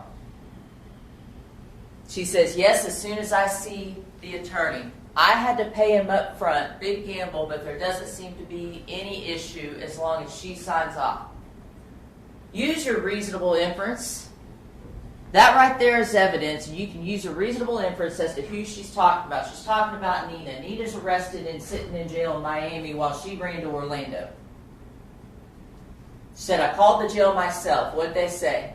They got warrants for capital murder on all three of us. Now, Lisa Dykes has swore to you she didn't know what happened to Marisela Botello or where she was or anything else. Look at that message right there. She said she thought she was out and about on a bender, going to prostitution motels and things like that. Supposedly, they found her. She's talking about Marisela because they found her body just 2 days before. She knows the gig is up. She knows the gig is up. And she's got to get the heck out of Orlando. She's not worried about Nina. She's worried about getting her money. Says, but the attorney says they're building a case. They don't have evidence. They are guessing. I'm hoping she kept her shit together. She wants you to think that she cares about Nina, that she thinks Nina's on suicide watch, and so she's hoping she keeps her shit together in that way. No, she hopes that Nina keeps it together and doesn't talk. That's what the evidence shows. I need to get out of the state real quick. She's not trying to turn herself in. She's trying to run again. Ask Chuck, how much money do you need? How much can you send? I need to make moves. She says, I have no idea how much there is until I get her shit, Nina's shit. She wants you to believe that she wasn't using Nina for money. She's trying to get her shit. She's not talking about trying to get Nina out of jail. She's not talking about trying to help Nina, about caring about Nina, about being worried about Nina. She's talking about getting her shit so she can get out of this state. I'm trying to go to our fave spot that I wanted to live for a minute. You think you could get to me there? This woman that testified to you that she was so terrified she felt like she didn't have a choice is asking Chuck, asking this man that she's obsessed with, if he can get there to her. Or do I need to come get you? Says, I thought you got paid today. I did. This guy was $2,000 to get the money off of Nina. Who's she worried about? She's worried about herself. She's worried about Chuck. She's not worried about Nina, but she's worried about getting that money. He just called me. What did he say? Question mark? Mom, she's arrested. The gig is up. Lisa Dykes sat up there and told you that Chuck was just a business investment. She told you that she had lived with family. And Jimmy, her brother, said, yeah, I mean, she was there for us. That's what family does. We get each other's back. We do that. She helped me. And everything was going really well in Mesquite with all of them when all of a sudden, just weeks before, she tells Chelsea and Aaron and Jimmy that they've got to move out.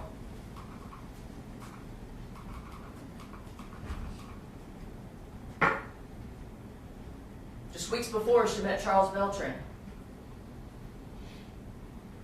She tells Kat De Leon, I can't live the lifestyle I want to live with them here. Not I want them to spread their wings and fly. Not that I want them to take care of themselves. I can't live the lifestyle I want to live with them here. And what you see is the evolution of Lisa Dykes right there from when prior to when she met Charles Beltran all the way through to the bottom. Full tattoos, new haircut, platinum hair, makeup. The last hair appointment she had with Kat, she changes her appearance again, bright pink. She still has the scars from her facelift that Nina paid for. Nose rings. This is the willing evolution of a woman that was obsessed with a young, much younger man that was in the rap scene and in the bar scene, and this is what she thought he wanted her to look like. So that's what she did. That's what she did. But let's talk a little bit about the Lisa Dykes or Lisa Beltran that you met here in court. She was quiet. She was soft-spoken. Her attorney even said, pull that microphone up so we can hear you. Had that little country accent. All of those things. This woman has 37 years of experience in the courtroom. She knows the legal system. She's a negotiator. She's strong. She knows what she's doing. She's successful. She's raised these kids on her own. This is not a soft-spoken, weak woman. This is the woman that when she was confronted in Cambodia in a foreign country by 4 Cambodian officers dressed in SWAT gear and 4 Cambodian officers dressed in uniform, and 1 FBI agent looked that woman straight in the eye and said, what jurisdiction do you have here? That's the Lisa Dykes that killed Marisela Botello. Not the one that came here to court today. Because see, she can change who she is for the circumstance. She wants to control the circumstances. When we talk about motive, it's not like she was so jealous of each of these women that he brought home that she wanted to kill them all, it was all about control. She had told Chuck no more. She had told him no more. And yet he continued to not listen to her. And let's talk about the time frame that we are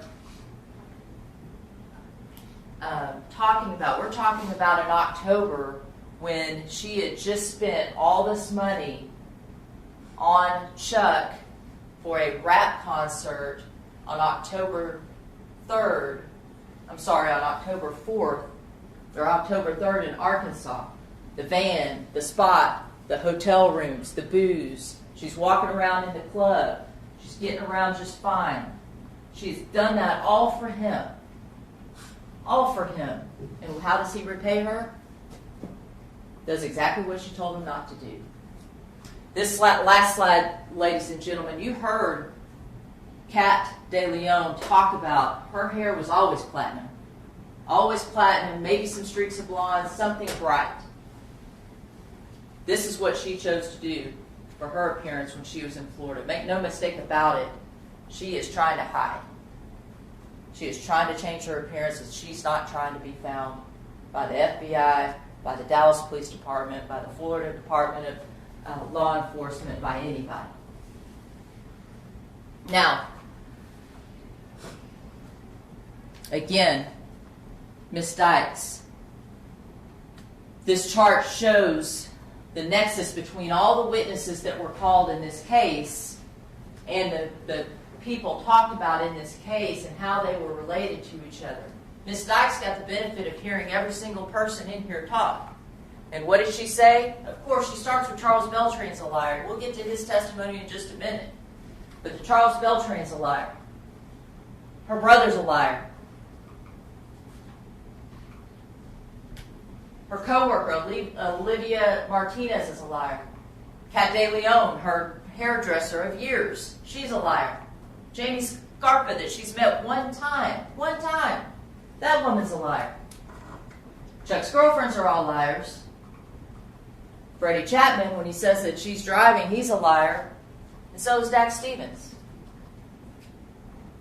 The only person you don't see marked with liars, the only person that didn't show up, and that's Kyle Williams and his girlfriend, Valerie Simmons. You heard the call about why he didn't show up, because she told him not to.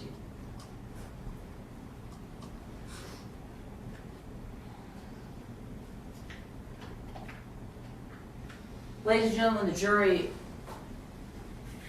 Ms. Dykes talked about her medical records yesterday proving what I don't know. She had a hard time with this thigh surgery? Sure.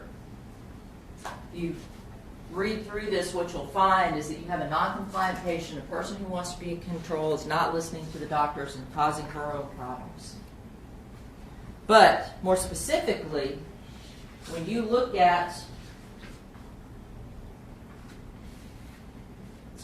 the appointment date on 9/22/2020, that's September 22nd, 2020,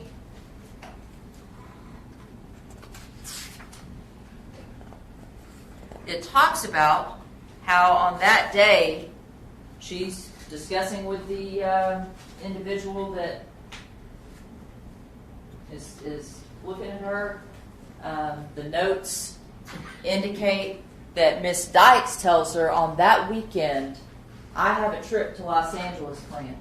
That weekend is not October 3rd. We're talking about September 22nd, 2020. That weekend is September 26th, 2020. She had a trip to Los Angeles planned with Nina that weekend. But what she told you is that, oh, no, we didn't actually plan on going to Arkansas. That was because we had to cancel our trip for October 3rd that we were going to take to Los Angeles because the doctor told me I had to. And you can read through these notes yourself, but that particular appointment, the medical professional tells her, look, you don't need to go this weekend on your trip. And Miss Dykes was insistent that she was going to go. What you're going to find from those medical records as well is that on October 2nd of 2020, not October 3rd of 2020, as Ms. Dykes said, but October 2nd, she had a follow-up appointment, and the doctor's notes indicate everything seems fine, and they didn't schedule another follow-up appointment until December. If she was in that kind of pain, as she had described to you all, don't you think they would be seeing her on a regular basis? But at that point, everything is starting to come back together. Everything is starting to be fine, so much so that she can go to Arkansas, drive 4 hours in a car, walk around a club and party with a bunch of younger men at a rap concert, at a rap show.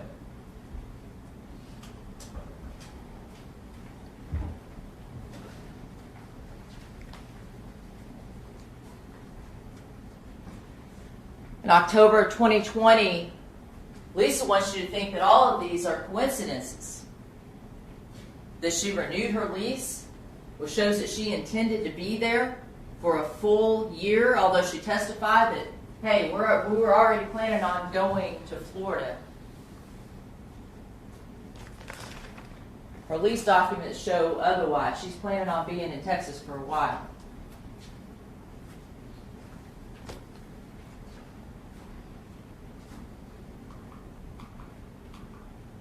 That on October 5th, she calls in for an unknown reason. That's the day that Marisela is supposed to return. That's the day that she goes missing, and she calls into work, unexplained.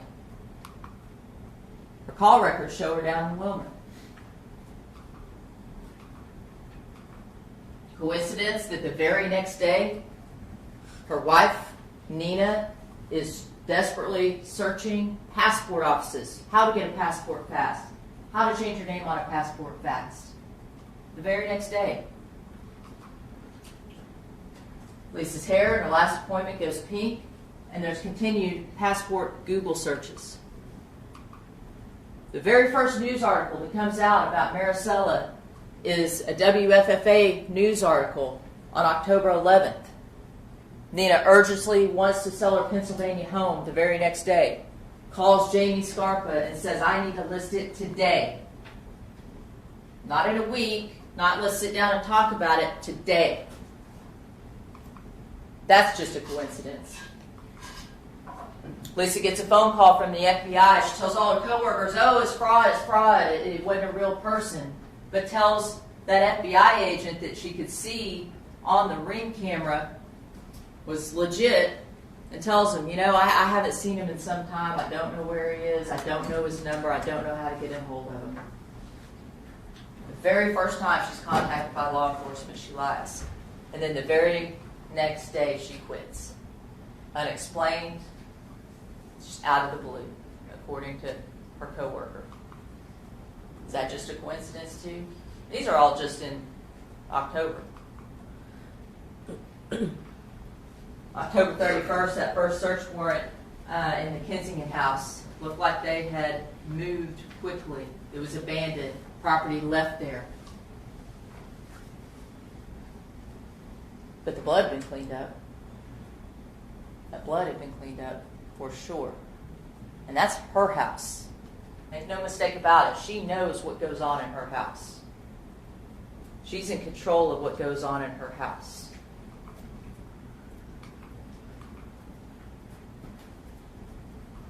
When we're discussing the phone records that put her in Wilmer, this shows earlier that day that they are all in the same area at that Kensington home.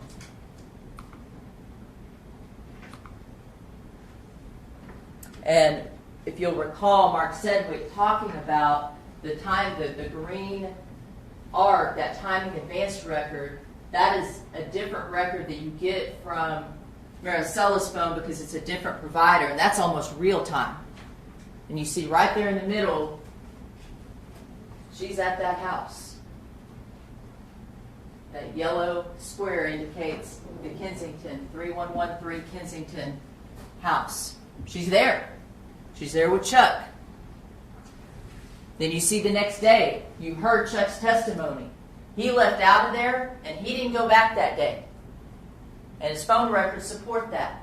He tells you he went to get an oil change, that he hung out at Carmen's apartment in the parking lot, that he never saw her. Then he went down and got an oil change, and then he goes on and hangs out in the Deep Ellum area later that night. And you heard corroborating testimony about all of that. But here's the interesting slide. That red square right there, that is the location where Marisela Botello's remains were found. And if you recall Mark Sedgwick's testimony that the azimuth is kind of the direct line where you see that V, the azimuth is that kind of direct line, and that indicates the direction in which those cell phones are pinging from. So they're within that little angle right there. And these are all the pings of Lisa's phone during that time period. They start at 6:36, then you have one at 6:43, 6:50 for Nina's phone, 7:02, 7:07, 7:16, 7:22, 7:38. And each and every one of those, that azimuth is pointing towards the location where Marisela Botello's body was found. She wants you to think she was at a FedEx place in Hutchins. There's Hutchins right there. That's Hutchins. There are 1, 2, 3, 4, 5, 6, 7, 8, 9, 10 other towers that if they were really in Hutchins, at that FedEx distribution location, those cell phones would have been pinging off of there. But no, they are within that area of where Marisela Botello's body was found. 2 turns, 2 miles from where she used to live. A left on Beltline, a left on Post Oak. Just off the road where you can park and pull a body just a short distance off the road behind brush. She didn't think anybody was going to find her before the animals had gotten to her, before her body decomposed completely. And so, ladies and gentlemen of the jury, what I'm going to ask you to do with that is don't give her the benefit of her tampering with the corpse because she chose to dump that body out there where she knew nobody was going to look, and it was decomposed so they couldn't do a full autopsy on her. Don't give her that benefit and speculate that just because of that, there's no way to tell from the autopsy exactly how she died. You know how she died because Chuck told you how she died. And his story makes sense.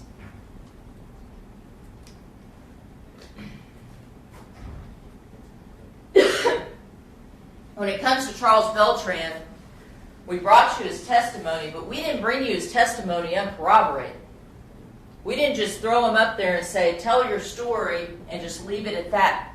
There are 404 pieces of evidence that back up his story. Not only that, you have 32 witnesses that the state calls to corroborate bits and pieces of his story. There's not one person that can corroborate everything, but each person can corroborate something. And so let's start with that. Let's start with Raul Ortiz said that she left there and left his place at approximately 1 a.m. or so, 12:30, 1 a.m. because he got sick.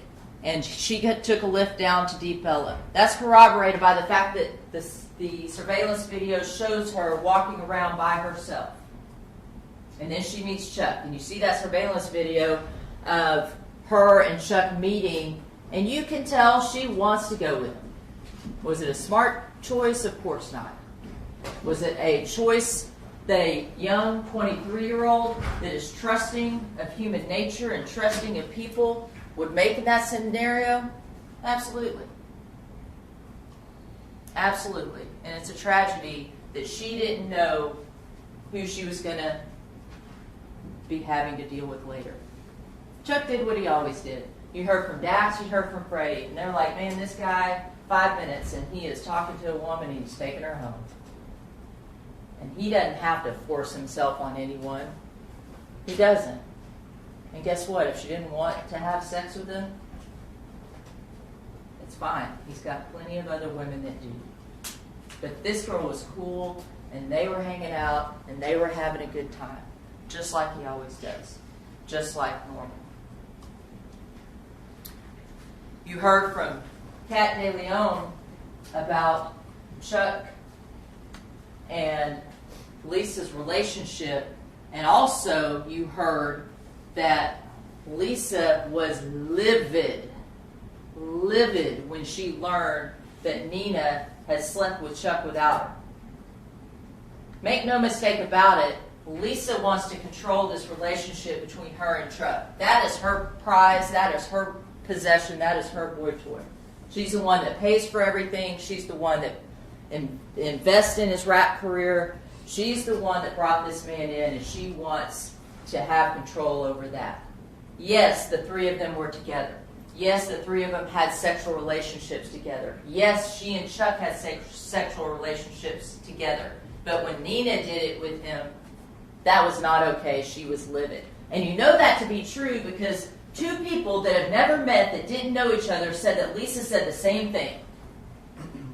Olivia Martinez said that when she found out about Chuck and Lisa, she was livid. She said, quotation marks, I'm going to make Nina my bitch. I'm going to make her do anything I say. I take a body to Wilmer after you kill an innocent girl because you want to control the situation?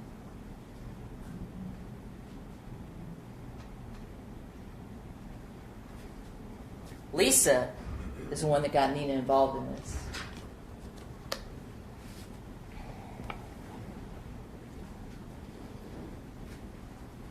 As far as what we talked about, what the defense talked about, Chuck's fear is real. He's a young black man, covered in tattoos. That's his choice. Two-time felon, that's his choice. He pled guilty to those offenses. He served his time and he was out. But when he looked at it, when he ran from that situation, as his girlfriend Jasmine said he always would, as he always did, which is in his nature, which Dax Stevens says that's how Chuck deals with conflict. He doesn't fight, he runs. And Freddie said that's how Chuck is. He doesn't fight. He's a lover, he's a player, but he's not a fighter. He runs. He ran from that situation, and the further that he ran from it, the bigger it got. He told you, he testified on that witness stand, look, I look like the bad guy. I look like who they would be looking for. But I'm not him. I didn't murder this girl. And he had no reason, no motive whatsoever to do anything to Marisela Botello. Defense makes a pretty big issue about the fact that her forefront teeth were missing, and you heard Dr. Casper talk about that the way that those teeth were missing, that they were fully out. They were completely gone, as if they were extracted from her mouth. Not a punch in the mouth with broken teeth. Those are inconsistent. When you get punched in the mouth, your teeth break and you bleed. They don't just fall out of your head. Did you want to check this in the statement of the evidence in this case? Overall, the jury will recall the testimony as they heard. They don't just fall out of your head. You are allowed to use your common sense. You don't have to check that in when you are looking at the evidence and listening to the arguments and weighing things against each other. If anything like that happened to Marisela, her teeth would be broken, not completely missing. You understand that there was a lot of animal activity out there. There's a lot of reasons why those teeth might be missing. Her skull might not have been right where it was laying, where it sat when they found it, but it was definitely in that vicinity. Unfortunately, because it was March when they found her body, they couldn't find everything to give you a full picture.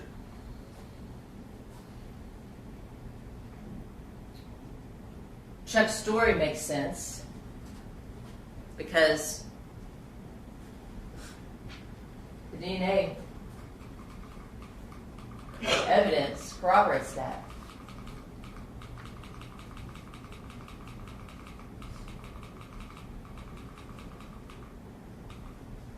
This is Chuck's room.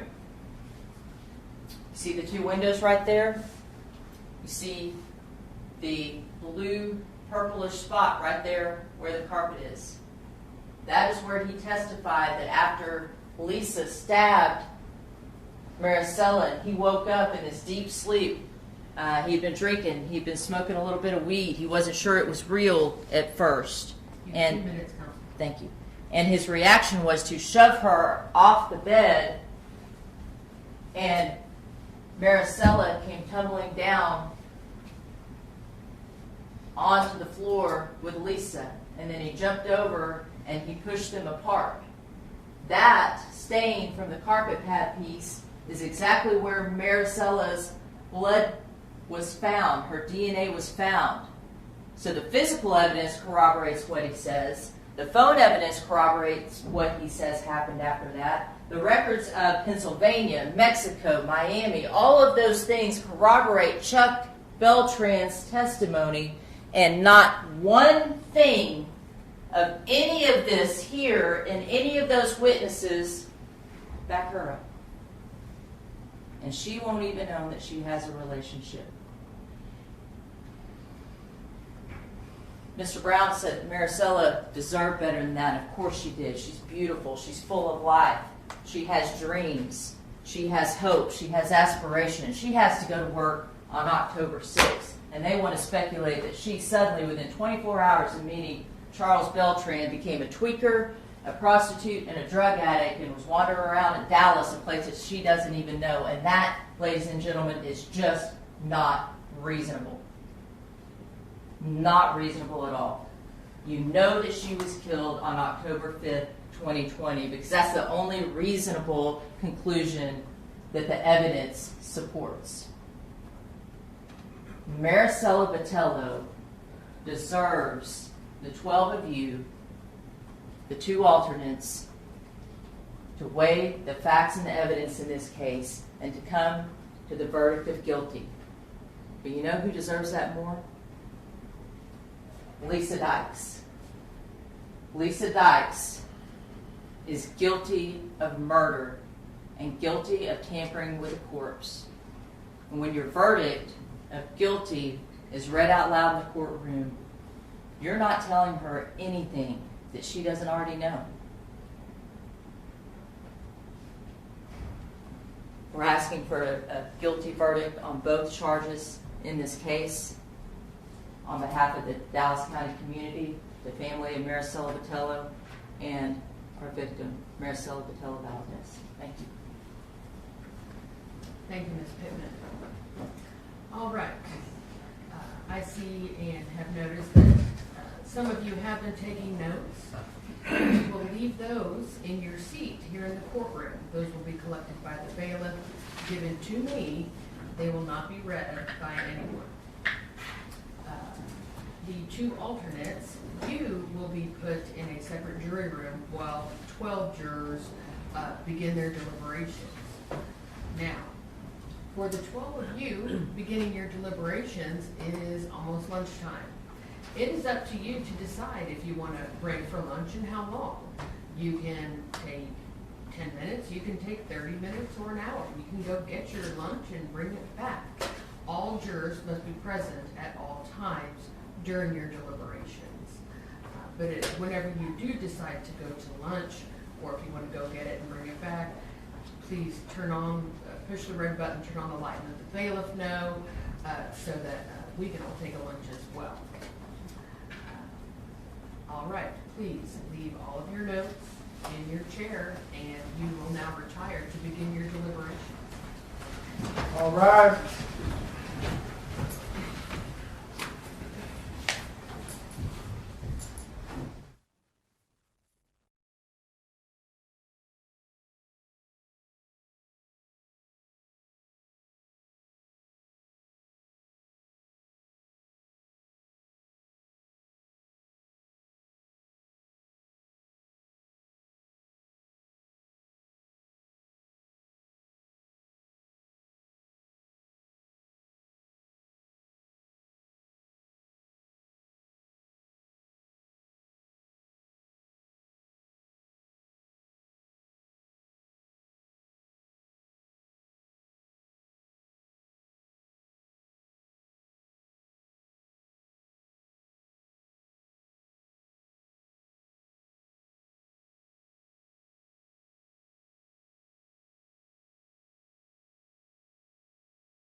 before they come in, did you actually sign up for what you were saying you were gonna sign up for?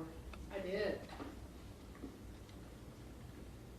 When you, two dozen roses. Oh, heck yes. Team player. You're gonna need them. Eyes wide open, for sure.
Silence all phones.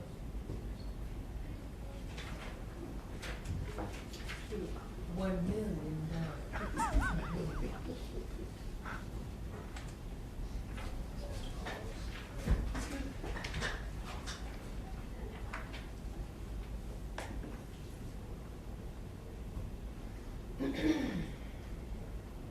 Robin, one of these days, we're gonna go past this. Yeah. It's been a long time.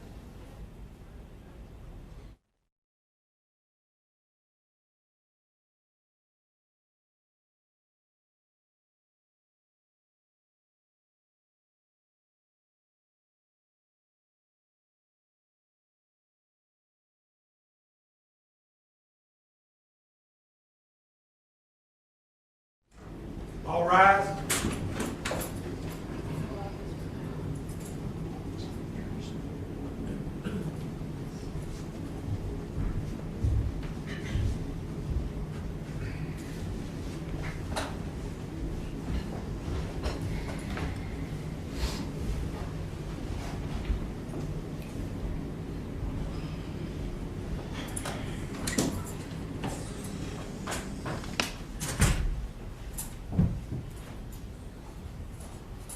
You may be seated. Ladies and gentlemen of the jury, the court has received your jury verdicts. All right. Ms. Dykes, please stand. The jury verdicts read as follows. We, the jury, unanimously find the defendant, Lisa Jo Dykes, guilty of murder as charged in the indictment. For the second case, we, the jury, unanimously find the defendant, Lisa Jo Dykes, guilty of tampering with physical evidence as charged in the indictment. Both verdicts are signed by the presiding juror, and the name is also printed. You may be seated. Is this ready to proceed in punishment? Move it, First Shot. You may.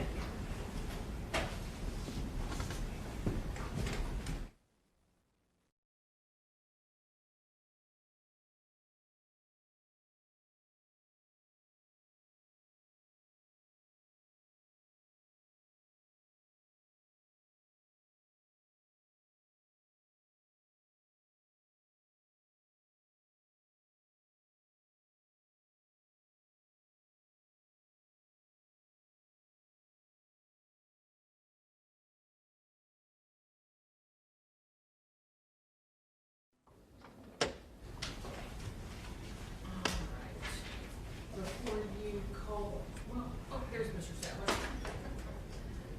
Mr. Sadler, if you could hand the jury back their notes, books, and things, if they want to take notes on punishment.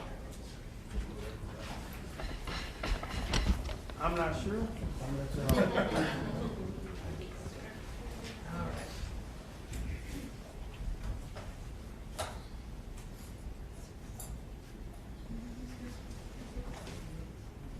call your first witness. Your Honor, the state calls Luis Botello.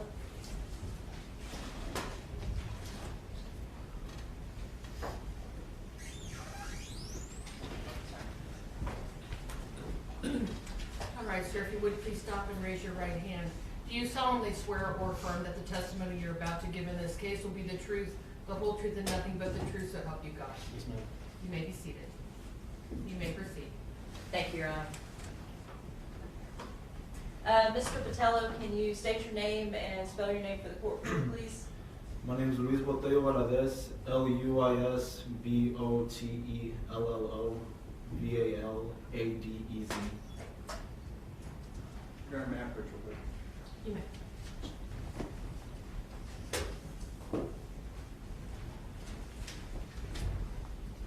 And Luis, will you tell the jury your relation to Marisela?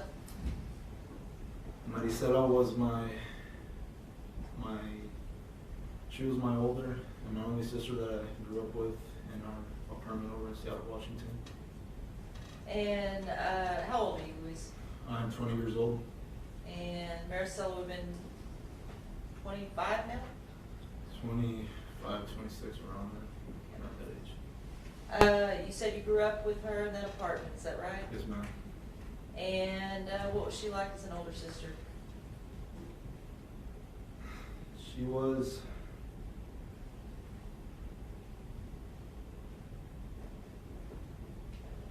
the sister that I've always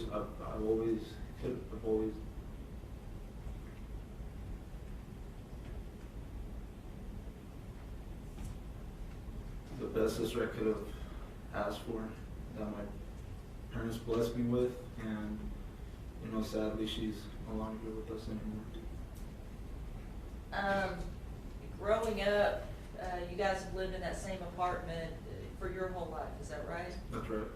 And it's a fairly kind of small size apartment. That's correct. Your parents are very hardworking people, aren't they? Without a doubt. Your dad's had the same job for, what, 25 years? 25 years now, recently, 25 years. Tell the jury about your sister, what she learned from your parents. My sister definitely, she learned how to, my sister definitely adapted the dedication, the hard-working mentality that my parents always showed us growing up. She was always working. She was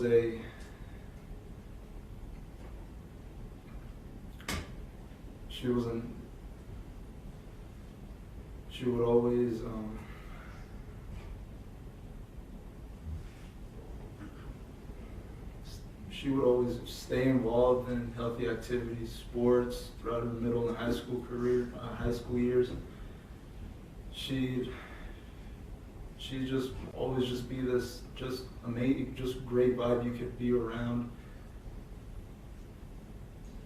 Luis, I want you to tell the jury, there was a time that your sister, she got her first job when she was about 15, is that right? That's correct, around that age. And was she working at Wendy's with your mom? That's correct. And you were how old at that time, about 12? 12 years old, around that time. Yeah. Okay. Is that about the time that most kids are starting to get cell phones and things like that? Yeah, everyone in my class would always have their cell phones. I was like the only kid in my entire classroom that didn't have a cell phone. Did you ask your parents for one? Too many times. To the point that they were done with that question, right? Yeah, they made it very clear that they probably weren't going to buy me a maybe. And tell me what, and that was because they really couldn't afford it at that time, is that right? That's correct. What did your sister do? So, I was coming home from, I think I was playing some basketball with my friends right down the street. And I seen she was walking with a little Metro PCS bag. I thought she purchased a phone for herself. I didn't know what it was. And I went up to her and I asked her, well, what phone did you get? I forgot what she told me, to be exact. We both go upstairs into the apartment, and she pulls out this little Samsung phone. She told me this is for you. She gifted me my first ever personal cell phone. And that was from her first job when she was 16. Yes, ma'am. How does she look out for you now that you're old? So you are 20 years old now, is that correct? That's correct. And Marisela was taken from you when you were 17, is that right? That's right. What kind of influence did she have on you in your high school years? So obviously at that time she already graduated high school. She always before I started my freshman year, my sophomore year, she always told me, just stay focused in your classes, stay involved in activities after school, because that's what she did herself. She always wanted me, to just stay on the top of my class so I could build that mentality, have a working mentality that would just help me with my future career. So I feel like that's what she just wanted me to have, a good working mindset overall.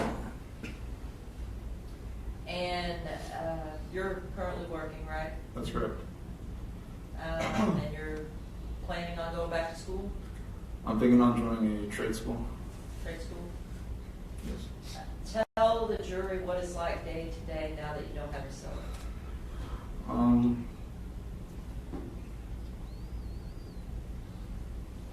Growing up with a person that basically that's the only person you can kind of relate to, because she's the only because that was the only person that was closest to my age. Obviously, I had my friends, but every day I had that person who I could just kind of talk to, just have those conversations you typically kind of don't have with your parents. Just kind of, it's a lot of things I could connect with her, since she was the closest to my age in that household. And how is your mom handling and dealing with the loss of your sister? The way I see my mother handle this tragedy that happened to us, it's the way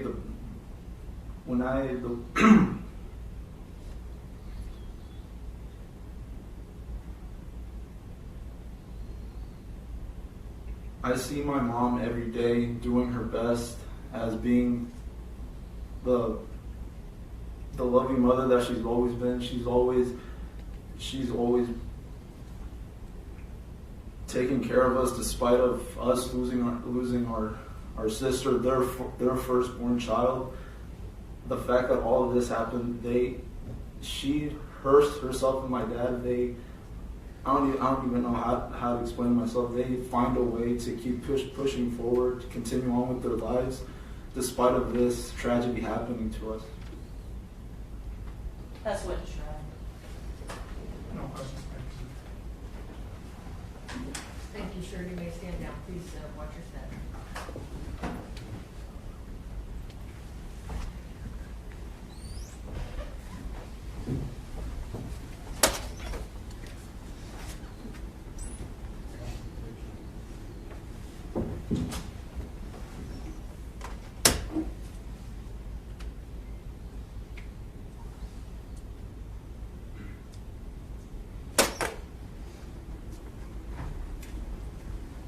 No reflection? No? No, not yet. All right, ladies and gentlemen of the jury room, we're going to send you back. Jury, I think I called you ladies and gentlemen of the jury room. I think I called you at the same time. Ladies and gentlemen of the jury, we're going to send you back to the jury room. We need to find an interpreter, and we have not scheduled one. So there's a couple running around the building. We'll find them. But we'll be in recess until we do. All right. Please remember your instructions.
the jury, Ms. Dykes, you are still under oath. Mr. Harris, was there anything you wanted to get on the record?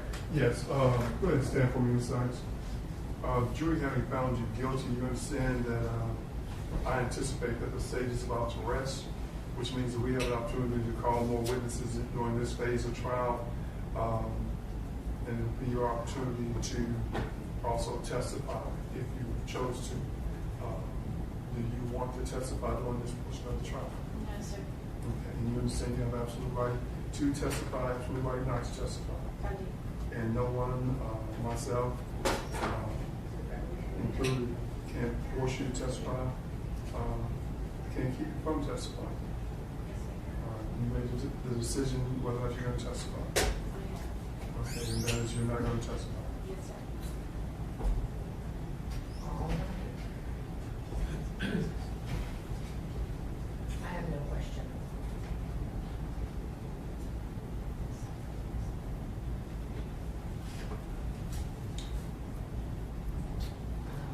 Mr. Harris, do you plan on calling any witnesses? No, Judge, I anticipate we're going to rest.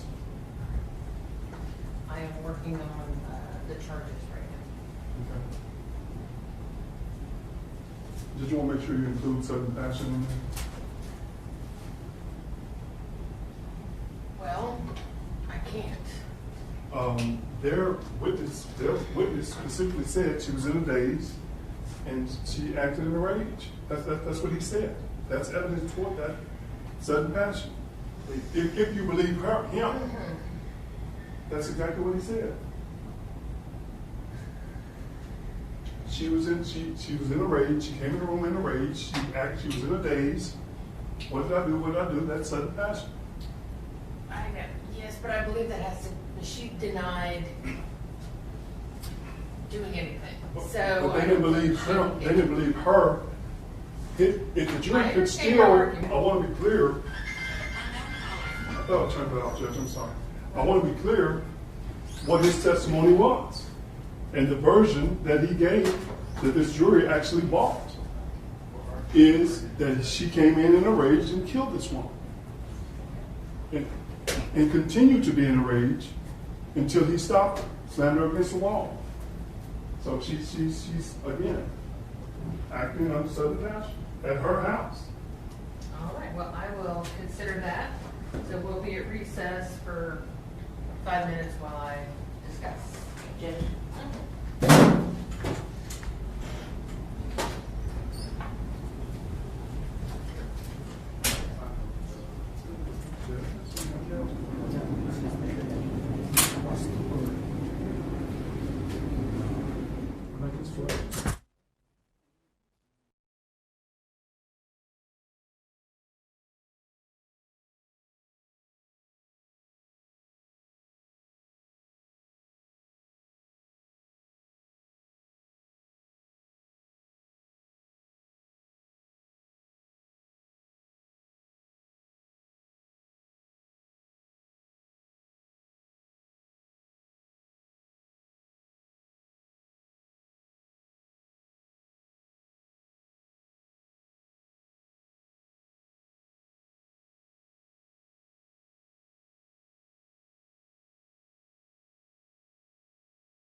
We're ready. All right.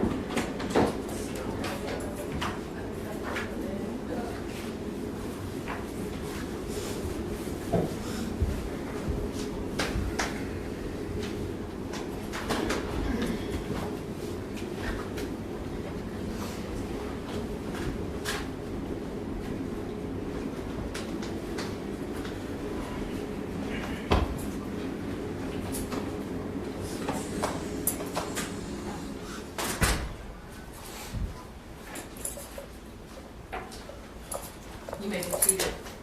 All right, ladies and gentlemen of the jury, I apologize for the delay. We have been working diligently. Ms. Pittman, call your next witness. Your Honor, the state at this time has no further witnesses. We would like to resubmit our case in chief. And with that, ladies and gentlemen of the jury, the state rests its punishment case. All right, the court accepts your offer, and the jury is instructed that you may consider all of the evidence that was presented in the case in chief in the punishment phase. The state having rested, what says the defense in punishment? Judge, the defense also just wants to re-urge the fact that we would like for the jury to be able to consider the testimony of Charles Beltran during the guilty and innocence phase, and that testimony be considered evidence in the punishment phase. And with that, Your Honor, defense will also rest. All right, ladies and gentlemen of the jury, I'm granting that request, and as the state resubmitted their evidence, you are and are instructed to reconsider Charles Beltran's testimony on direct and cross-examination in its entirety as evidence in the punishment phase. Judge, and Detective Ramirez's testimony as well. All right, you will also consider Detective Ramirez's testimony in its entirety as well. Thank you, Judge. And the defense rests. Yes, Your Honor. What says the state? The state closes, Your Honor. Defense also closed, Judge. All right. Ladies and gentlemen, you will now hear all of the, you have heard, excuse me, all of the testimony you're going to hear in the punishment phase of the trial. The court has prepared the two court's charges to the jury in both cases. I will now read those to you, and then we will have arguments of counsel. And I will give each side 20 minutes with a 2-minute warning. Court's charge to the jury, members of the jury.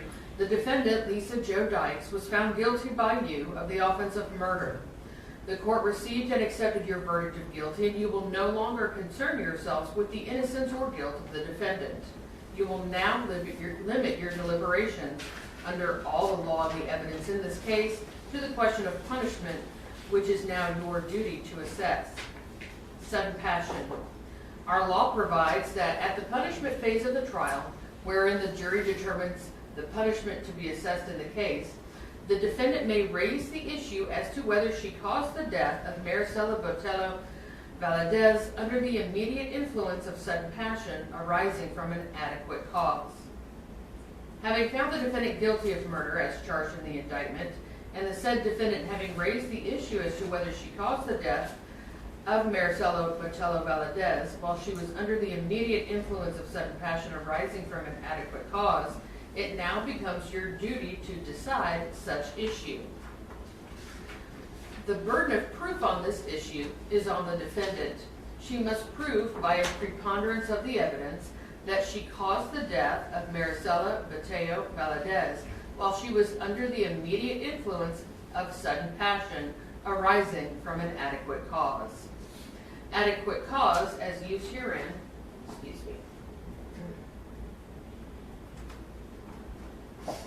Adequate cause, as used herein, means cause that would commonly produce a degree of anger, rage, resentment, or terror in a person of ordinary temper, sufficient to render the mind incapable of cool reflection. Sudden passion means passion directly caused by and arising out of provocation by the individual killed, or another acting with the person killed, which passion arises at the time of the offense and is not solely the result of a former provocation. Preponderance of the evidence means the greater weight of the credible testimony. Now, if you find and believe by preponderance of the evidence that the defendant, Lisa Jo Dykes, on or about the 5th day of October 2020 in Dallas County, Texas, caused the death of Marisela Botello while the defendant was under the immediate influence of a sudden passion arising from an adequate cause, you will answer the issue on the verdict page, yes. If you find and believe from the evidence that the defendant, Lisa Jo Dykes, did cause the death of Marisela Botello, but the defendant was not under the immediate influence of sudden passion arising from an adequate cause, or if you find the defendant has failed to prove by a preponderance of the evidence that she caused the death of Marisela Botello while under the immediate influence of sudden passion arising from an adequate cause, then you will answer the issue on the verdict page, no. The jury's answer on the sudden passion issue submitted must be unanimous, either yes or no. In the event you answer the issue submitted yes, that the defendant did cause the death of Marisela Botello while under the immediate influence of sudden passion arising from an adequate cause, then you will assess the defendant's punishment at confinement in the institutional division of the Texas Department of Criminal Justice for any term of not less than 2 years, nor more than 20 years. In addition, a fine may be imposed not to exceed $10,000. In the event that you answer, in the event you answer the issue submitted no, that the defendant did cause the death of Marisela Botello but was not under the influence of sudden passion arising from an adequate cause, you will assess the defendant's punishment at confinement in the institutional division of the Texas Department of Criminal Justice for any term of not less than 5 years, nor more than 99 years, or life. In addition, a fine may be imposed not to exceed $10,000. The range of punishment. I'm going to remove this paragraph before I give the jury the instruction because that's superfluous on page 3. All right. Evidentiary instructions. You are instructed that in assessing the defendant's punishment, you may take into consideration all of the facts and evidence admitted before you in the full trial in this case, and the law submitted to you in this charge, and the charge heretofore given you by the court. Extraneous offenses or other bad acts. You are instructed that if there is any testimony before you in this case regarding the defendant having committed offenses or bad acts, other than the offense of which you have found the defendant guilty, you may not consider such evidence unless you find and believe beyond a reasonable doubt that the defendant committed such offenses or bad acts, if any. The burden is upon the prosecution to prove such extraneous offenses or bad acts beyond a reasonable doubt. The prosecution's proof must exclude all reasonable doubt concerning the extraneous offense or bad act. Therefore, if you find and believe beyond a reasonable doubt that the defendant committed an extraneous offense or bad act, then you may consider such evidence in assessing the defendant's punishment. If you do not so find, or if you have a reasonable doubt as to whether the defendant committed an extraneous offense or bad act, then you may not consider such evidence, if any, in assessing punishment. Fifth Amendment right. Our law provides that a defendant may testify in her own behalf if she elects to do so. This, however, is a right accorded a defendant, and in the event she elects not to testify, that fact cannot be taken as a circumstance against her. In this case, the defendant has elected not to testify in the punishment phase, and you are instructed that you cannot and must not refer or allude to that fact throughout your deliberations or take it into consideration for any purpose whatsoever as a circumstance against her.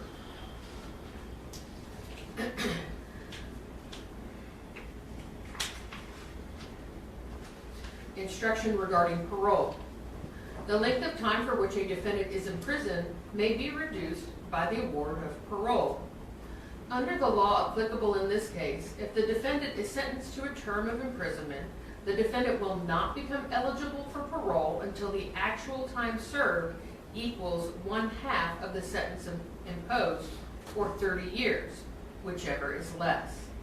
If the defendant is sentenced to a term of less than 4 years, the defendant must serve at least 2 years before the defendant is eligible for parole. Eligibility for parole does not guarantee that parole will be granted. It cannot accurately be predicted how parole law might be applied to this defendant if sentenced to a term of imprisonment, because the application of the law will depend on decisions made by parole authorities. You may consider the existence of the parole law. You are not to consider the manner in which the parole law may be applied to this particular defendant. Conclusory instructions. You are further instructed that your verdict must be unanimous and shall be arrived at by due deliberation and not by drawing lots or any method of chance, nor shall you add any combination of figures and divide the answer thereto. You are the exclusive judges of the facts proved, the credibility of the witnesses, and the weight to be given the testimony, but you are bound to receive the law from the court, which is herein given you, and be governed thereby. During your deliberations in this case, you must not consider, discuss, or relate any matters not in evidence before you, nor should you consider or mention any personal knowledge or information you may have about any fact or person connected in this case, which is not shown by the evidence. You are instructed that any statement of counsel made during the course of the trial or during argument not supported by the evidence, or statements of law made by counsel not in harmony with the law as stated to you in the court in these instructions, are to be wholly disregarded. You are instructed not to use any cellular device, smartphone, computer, or tablet during your deliberations. If you have a verdict, or if you wish to have a break, turn on the red light and the bailiff will quickly respond. And it will be signed by me, Nancy Holder, Judge. At some point. All right. The next one. Court's charge to the jury. Members of the jury. By your verdict, you have found Lisa Jo Dykes, the defendant, guilty of the offense of tampering with physical evidence as charged in the indictment. The court has received and accepted your verdict of guilty, and you will no longer concern yourselves with the innocence or guilt of the defendant, and shall now limit your deliberations under all the law and evidence in this case to the question of punishment, which is now your duty to assess. Just notice the typo. The punishment for tampering with physical evidence is confinement in the institutional division of the Texas Department of Criminal Justice for a term of not more than 20 years nor less than 2 years. In addition, you may impose a fine not to exceed $10,000. You are further instructed that in determining the defendant's punishment, you may take into consideration all of the facts shown by the evidence submitted before you in the full trial of this case and the law submitted to you in this charge. The sentence that is assessed must be either served or probated, and the jury may not provide that a portion of a sentence be served and the balance probated. You are instructed that the court will determine the terms and conditions of community supervision, if any, and may, at any time during the period of community supervision, alter or modify those conditions. Fifth Amendment right. Our law provides that a defendant may testify in her own behalf if she elects to do so. This, however, is a right accorded a defendant, and in the event she elects not to testify, that fact cannot be taken as a circumstance against her. In this case, the defendant has elected not to testify in the punishment phase, and you are instructed that you cannot and must not refer or allude to that fact throughout your deliberations or take it into consideration for any purpose whatsoever as a circumstance against her. Community supervision. In this case, the defendant has filed an application in writing under oath stating that she has never before been convicted of a felony and has requested that the imposition of any sentence imposed be suspended and that she be placed on community supervision.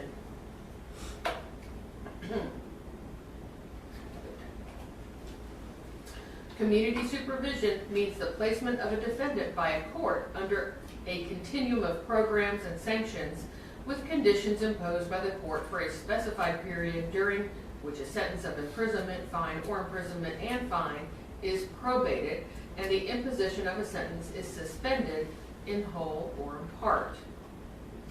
Supervision officer means a person appointed or employed to supervise defendants placed on community supervision. Our law provides that if you find the defendant has never before been convicted of a felony in this case, in this or any other state, and you assess the defendant's punishment at confinement for a term of not more than 10 years, you may recommend that the defendant be granted community supervision. If you recommend in your verdict that the defendant be granted community supervision, then the law requires the court to place the defendant on community supervision. If the defendant is placed on community supervision, the court shall determine the conditions of community supervision and may, at any time during the period of supervision, alter or modify the conditions. The court may impose, but is not limited to, the following conditions. A. Commit no offense against the laws of this state or any other state or of the United States. B. Avoid injurious or vicious habits. C. Report to Community Supervision and Corrections Department as directed by the judge or the Community Supervision Officer and obey all rules and regulations of the Community Supervision and Corrections Department. D. Permit the Community Supervision Officer to visit her at her home or elsewhere.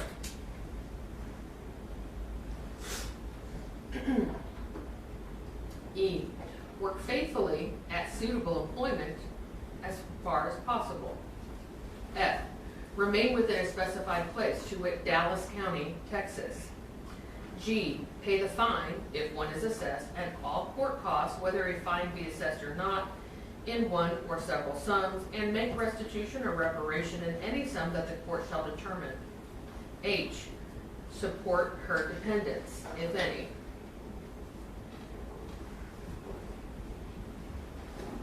I. Submit to testing for alcohol or controlled substances. J. Submit to electronic monitoring. K. Participate for a time specified by the court in any community-based program, including a community service work program. Whether you do or do not recommend community supervision for the defendant is a matter that rests within the sound discretion of the jury.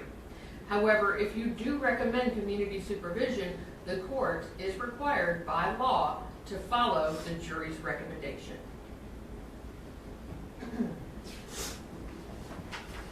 The parole law in this second jury charge is the same as in the first. The law regarding extraneous acts and the concluding instructions are also the same.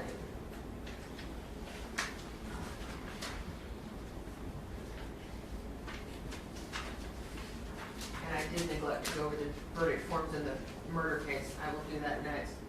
In the tampering with physical evidence case, the jury forms read as follows. We, the jury, having found the defendant guilty beyond a reasonable doubt of the offense of tampering with physical evidence as charged in the indictment, assess her punishment at confinement in the Texas Department of Criminal Justice for blank. There, your presiding juror will fill in a minimum of 2 years and any number up to, including 20 years.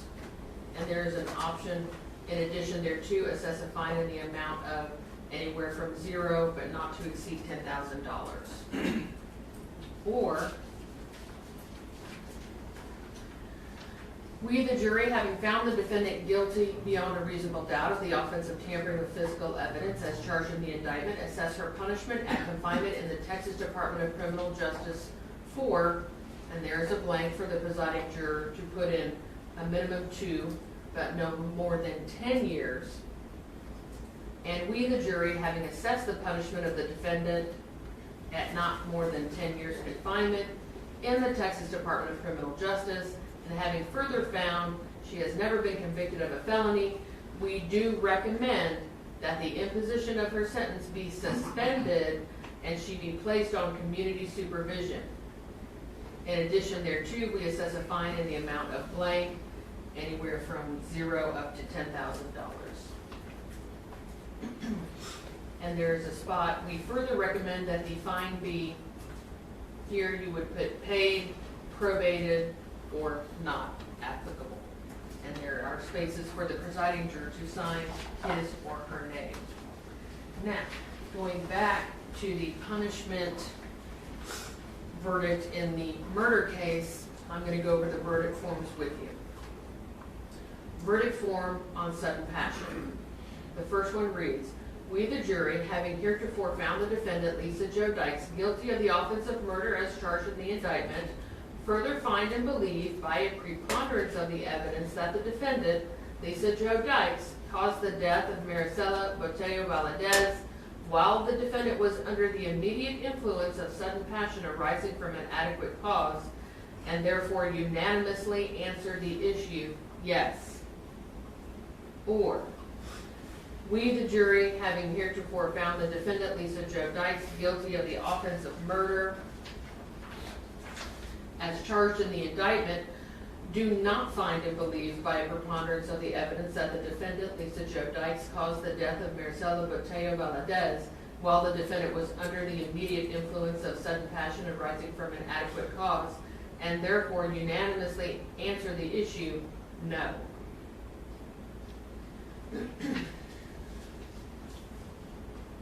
The last verdict, is this the last one? No, we've got two more. All right. Verdict form, finding sudden passion.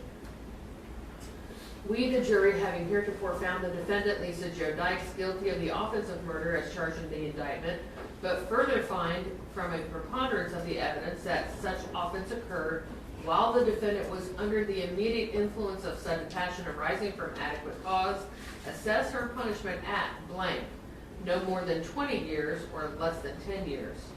Confinement in the institutional division of the Texas Department of Criminal Justice, and a fine of anywhere from $0 up to $10,000. Verdict form, finding no sudden passion. We, the jury, having heretofore found the defendant, Lisa Jo Dykes, guilty of the offense of murder as charged in the indictment, and not having found by a preponderance of the evidence that such offense occurred while the defendant was under the immediate influence of sudden passion arising from adequate cause, assess her punishment at blank.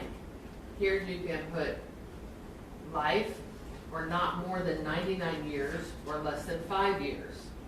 Confinement in the institutional division of the Texas Department of Criminal Justice, and a fine of blank anywhere from $0 to $10,000. Under each of these verdict forms is a place for the presiding juror to sign and print his or her name. I will make these corrections, and we will have arguments of counsel. Will the state open? Yes, Your Honor. All right, you may proceed.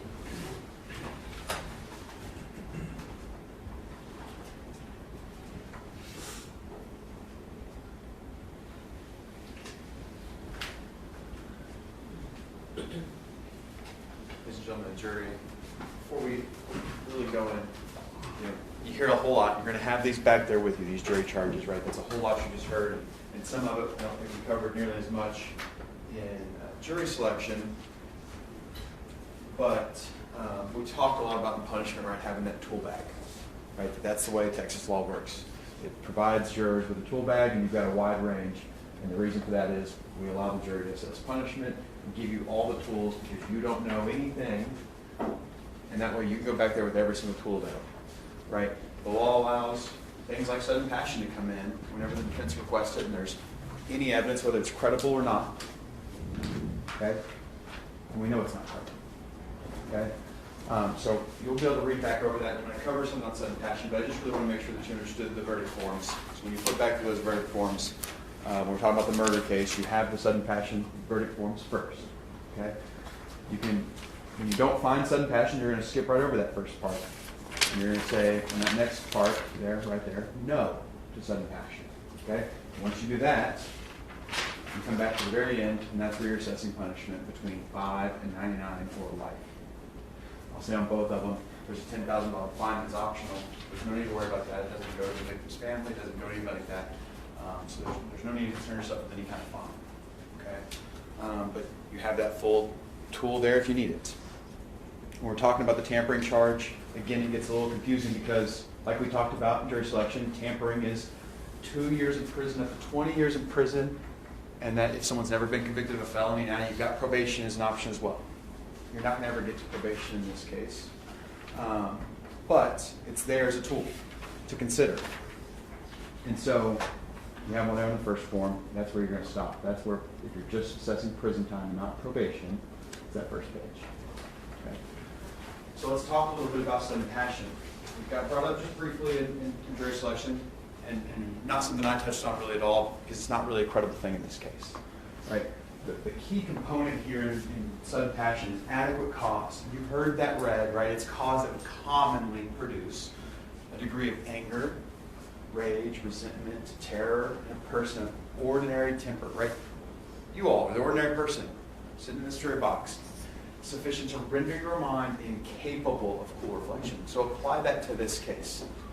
Someone of ordinary temper, you all, in their shoes, right? That you're married in an open marriage, in an open relationship with a boy toy that lives in another bedroom that you know is constantly out with other women, and that you go from your bedroom all the way to a kitchen, and you get a knife, and you come in while they're asleep and not doing a thing. There's no evidence that she ever went to no kitchen. Overall, the jury will recall the testimony as they heard it. Maybe she sleeps holding a knife.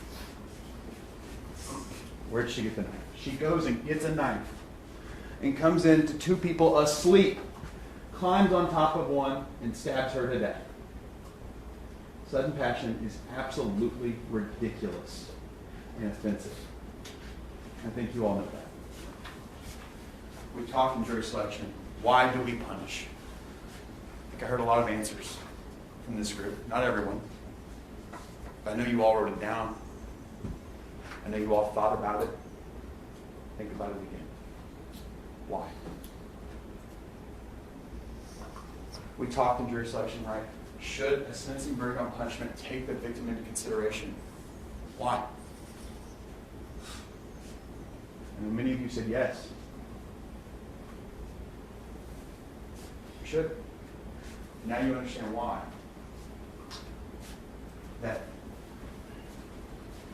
someone like Marisela Botello, nowadays, 23-year-old young woman, can take a brief vacation to Dallas, go out to Deep Ellum, and never make it home. A completely innocent person who had so much life to give, who had goals, who was working, who had a family that loved her, who will never see her again, who didn't even get a proper burial of their daughter. Why? Because on Post Oak Road in Wilmer, just south of Dallas, someone catching feral cats finds her skull because this defendant threw her out like trash. She had to be laid on an autopsy table like this. That's why we take that into consideration. Because that's what she was capable of doing. That's what Lisa Dykes did. And then on top of all of that, hoping that no one ever finds her, notice that when she gets in trouble, right, rushes, she sees her wife arrested, in Miami, takes off to Orlando, and texts her son Kyle, same one she tells don't show up because of that subpoena. This is my burner. I'm turning off the other so it doesn't ping. Text Charles, love her, right? I'm trying to get the money off of Nina. I need to get out of here. Someone who's cold and calculated to the point that she makes the bond and tampers with that ELM to the point that it doesn't even send a tamper notice had created an LLC, applied for a lost passport, and makes it all the way across the world. What is that worth? To do all of those things, what is that worth here in Dallas County? Ladies and gentlemen, I know you will go back there and do the right thing. I have no doubt that. This family deserves justice. This county deserves justice. Lisa Dykes deserves justice. So go back there and render that justice. Thank you, Mr. Brown. All right, Mr. Harris.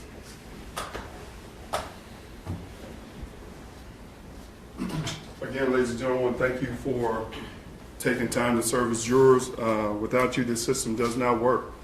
Won't quarrel with your verdict. I understand you've made your decision, and because you've made your decision, you're still obligated to follow the law. Now, your decision was obviously made based on the testimony of Charles Beltran. You found him credible. You found what he said about what happened to Marisela credible. That this was a vicious murder that happened over in Mesquite. But more importantly, what he told you and what the detective said he told them, she was jealous, she was obsessed. That's the evidence that you believed. That's the evidence that you found credible from the witness stand, that this was a crime of passion. We submit to you it's sudden passion. Based on everything that you heard from Mr. Beltran, what did he tell you about her condition? Because you believe him. Now you have to apply the law to what he said, that this was a crime of rage. This was a crime of resentment. This was a crime of anger. That's what he told you. That's what led you to believe that she was a murderer. But the circumstance in which she caused that murder, again, because he's saying she's obsessed with him. And it's not just that once again he has a girl in the house. She just spent all this money taking him and his friends to Arkansas for the show, paying for the band. She's had plastic surgery, facelifts. She's done all these things, according to him, because she's obsessed with him. She's jealous. That's what they're saying. This crime happened because she's jealous. That's what they've all said from the beginning. Now they want to run from it because the law says if there was an adequate cause, if they're based on resentment, anger, that's what he told you happened. That's what he told you. She was out of control to the state where he had to slam her up against the wall to shake her out of it. That's sudden passion. She's out of control. Anger, rage, resentment. How dare y'all be in here again? I just did all this for you. That's what he said. That's the evidence you found credible. That's sudden passion. That's sudden passion. The adequate cause is, again, everything that she did for him during that period of time. Everything that she was doing. The cars, the tattoos, all these things that she's doing, and you're still bringing women over here. So it wasn't just about the women, it was about everything that made her and all these other women that they drug in here obsessed with him. That's sudden passion. Told you, I never seen her act like that before. Never seen her act like that before. She doesn't have a history of violence. Never seen her act like that before. For some reason, she lost it that night. That's sudden passion. That's what you heard from the witness stand.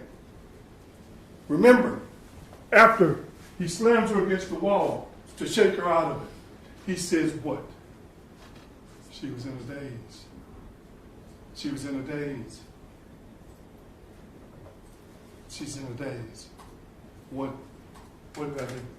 What have I done? That's sudden passion. That's our law. You can't disregard it just because they say you should disregard it. That's what they were going on. That was the whole theme of the case, that she did this old woman dealing with this young boy is now jealous because he continues to bring young women to her house where she's taking care of him. That's what this whole case was about. Now they want to run from it? Can't run from the law. She knows that now. You know that. It's right here. It's right here. And again, it's not about, well, we're in the punishment phase. It is about sympathy. It is about, punishment. But at the end of the day, you have to apply the law that you said was credible. You said that Charles Beltran was credible when he gave the final version that he gave. When the detectives told you that he said she was jealous. He told you she was jealous. He went further to say, not just jealous, obsessed. Obsessed. Never seen her like that. Snap out of it. What did I do? That's sudden passion. And I'm going to ask, I'm not going to address the tempering. I mean, you've said, because at the end of the day, you as a juror, which we told you during the voir dire, you determine how much weight you give every evidence, you determine what's credible. Based on your verdict, you've said that you believe that they tampered with the body. I don't have any quarrel with that, ladies and gentlemen. All I'm asking you to do is continue to follow the law. And the law and the evidence in this case dictate that this was a crime of passion, that it was sudden passion, something that she wouldn't ordinarily have done in her 60 years.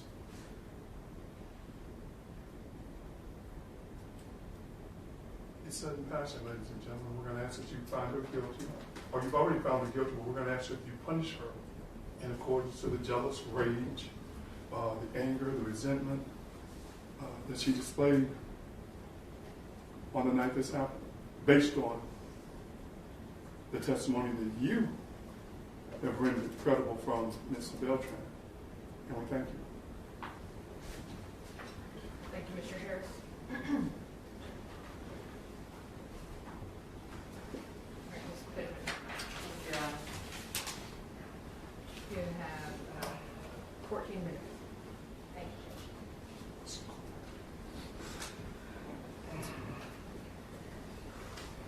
Ladies and gentlemen of the jury, there are some crimes that are committed. They're so cold and callous in the nature and the way that they were committed, and so sinister in the character and human nature that was required to commit that crime, that it deserves a maximum punishment. A maximum punishment, and that, in this case, is life.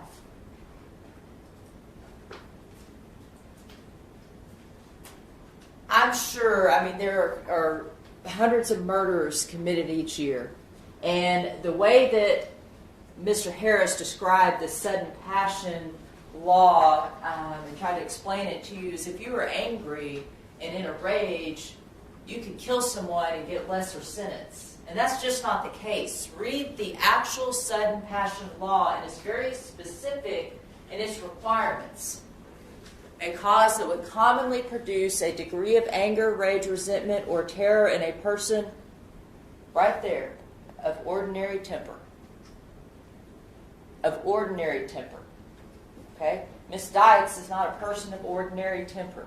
Miss Dykes found out in an open relationship that her wife slept with Mr. Beltran, already knowing that that had happened, and said, I'm going to make her my bitch. That's not a person of ordinary temper. Sufficient to render the mind incapable of cool reflection. As Mr. Brown pointed out, unless she is sleeping with a knife and always ready to commit murder, that's not what happened here. She was in her bedroom. I'm sure she heard Mr. Beltran, Chuck, and Marisela come into the house, go into his room. I'm sure she heard the music, maybe some laughing, maybe some other things, and she waited that entire time, until the noise was gone and there was no more music, and she knew they were asleep, and she knew that was the time that she could go in there and make her point to Chuck that he belonged to her. That's not sudden passion. So just put that out of your mind.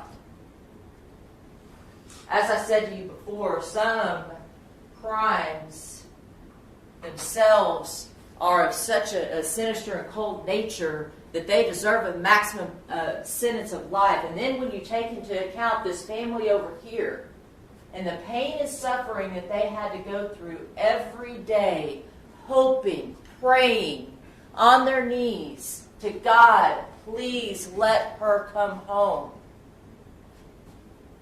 Luis misses his big sister that was there for him, the one person in that household that was his age that he could talk to, that he could bounce stuff off of, that taught him to achieve more, to strive harder, to graduate from school, to get yourself a degree or a trade, go to trade school, do something with yourself. She's gone because this woman right here wanted to be in control. Marisela never even met her.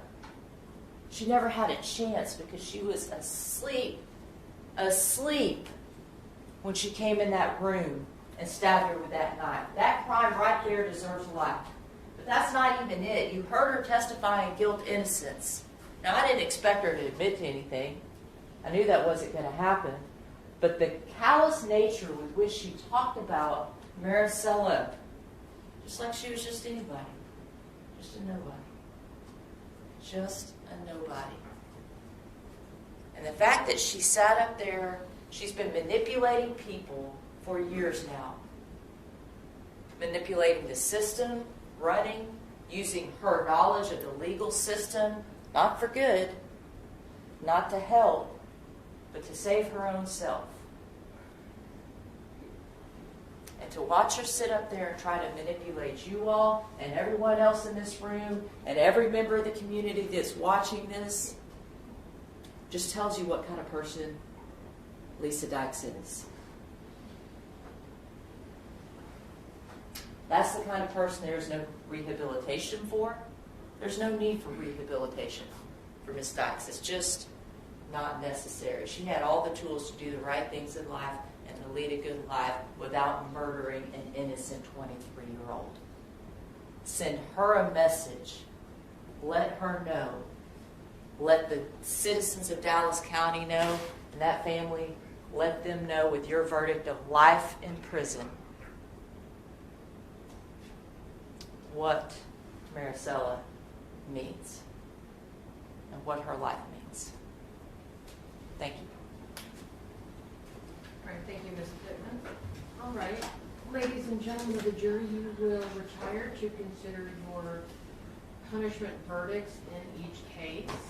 I made this correction in reprinting the tampering with physical evidence punishment charge. I see that some of you have your notes. As you know, you need to leave them in your chairs before you go back and begin your deliberations in punishment. It is up to you to decide how long you wish to deliberate this evening as a group. And then our two alternates will, of course, have to wait in Judge Bennett's jury room.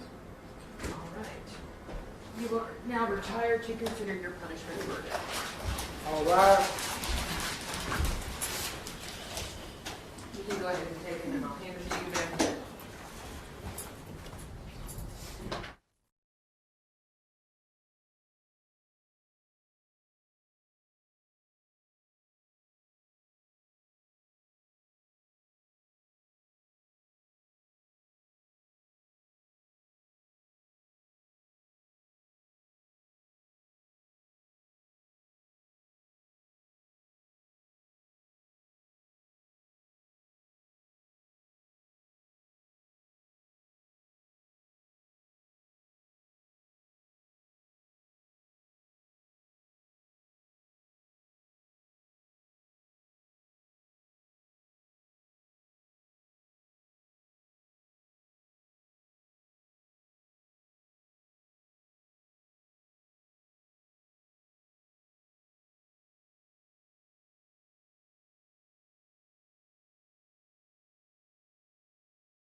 All rise.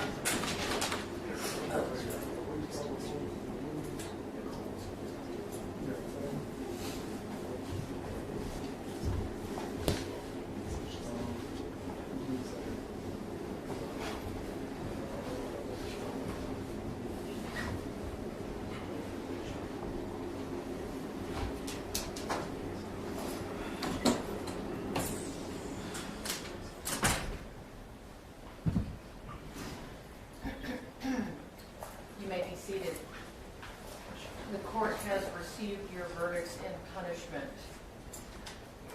All right, Ms. Dykes, please stand. The first verdict reads as follows.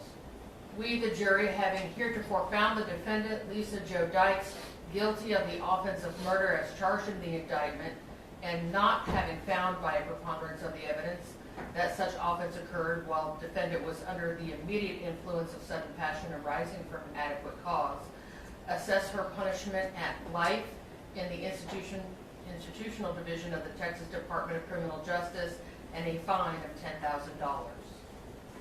The second verdict reads as follows. We, the jury, having found the defendant guilty beyond a reasonable doubt of the offense of tampering with physical evidence as charged in the indictment, assess her punishment at confinement in the Texas Department of Criminal Justice for 20 years.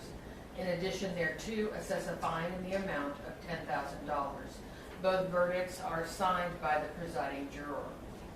Mr. Harris, is there any reason in law why your client cannot now be sentenced? There is not, Judge. That it is the order and judgment and decree of the court in cause number F2175476, Lisa Jo Dykes, in conforming with the jury's verdict, I hereby sentence you to life in prison and a fine of $10,000. In cause number F2175651, tampering with physical evidence, I sentence you to 20 years in prison and a fine of $10,000. I order you taken by the sheriff and by her safely held until you can be transferred to an authorized receiving agent to begin your sentence in TDCJ.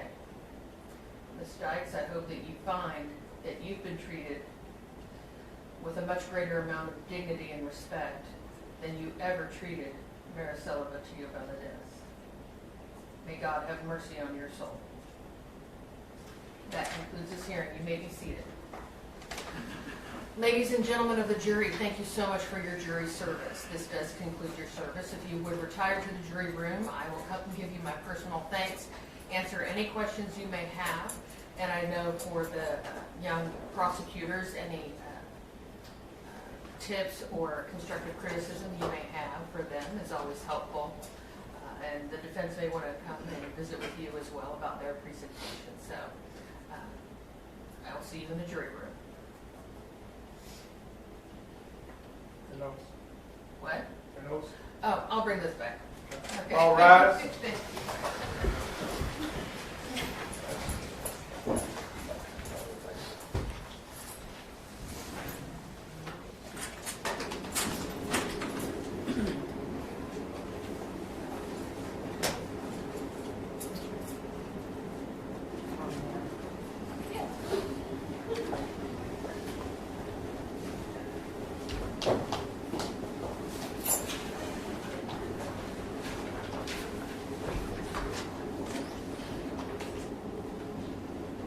Oh, yes, yes.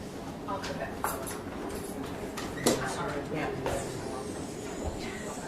Do you want to visit with them at all?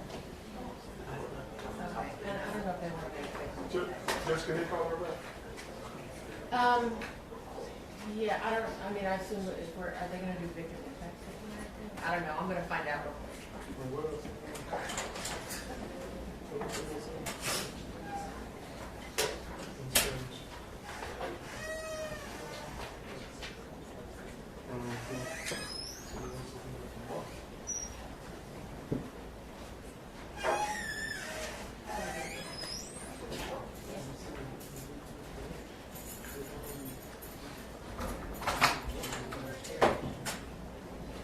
Is there victim impact? Just one. Okay. I'm gonna visit with them, let them go, and then we can do victim impacts. Okay. Okay, all right.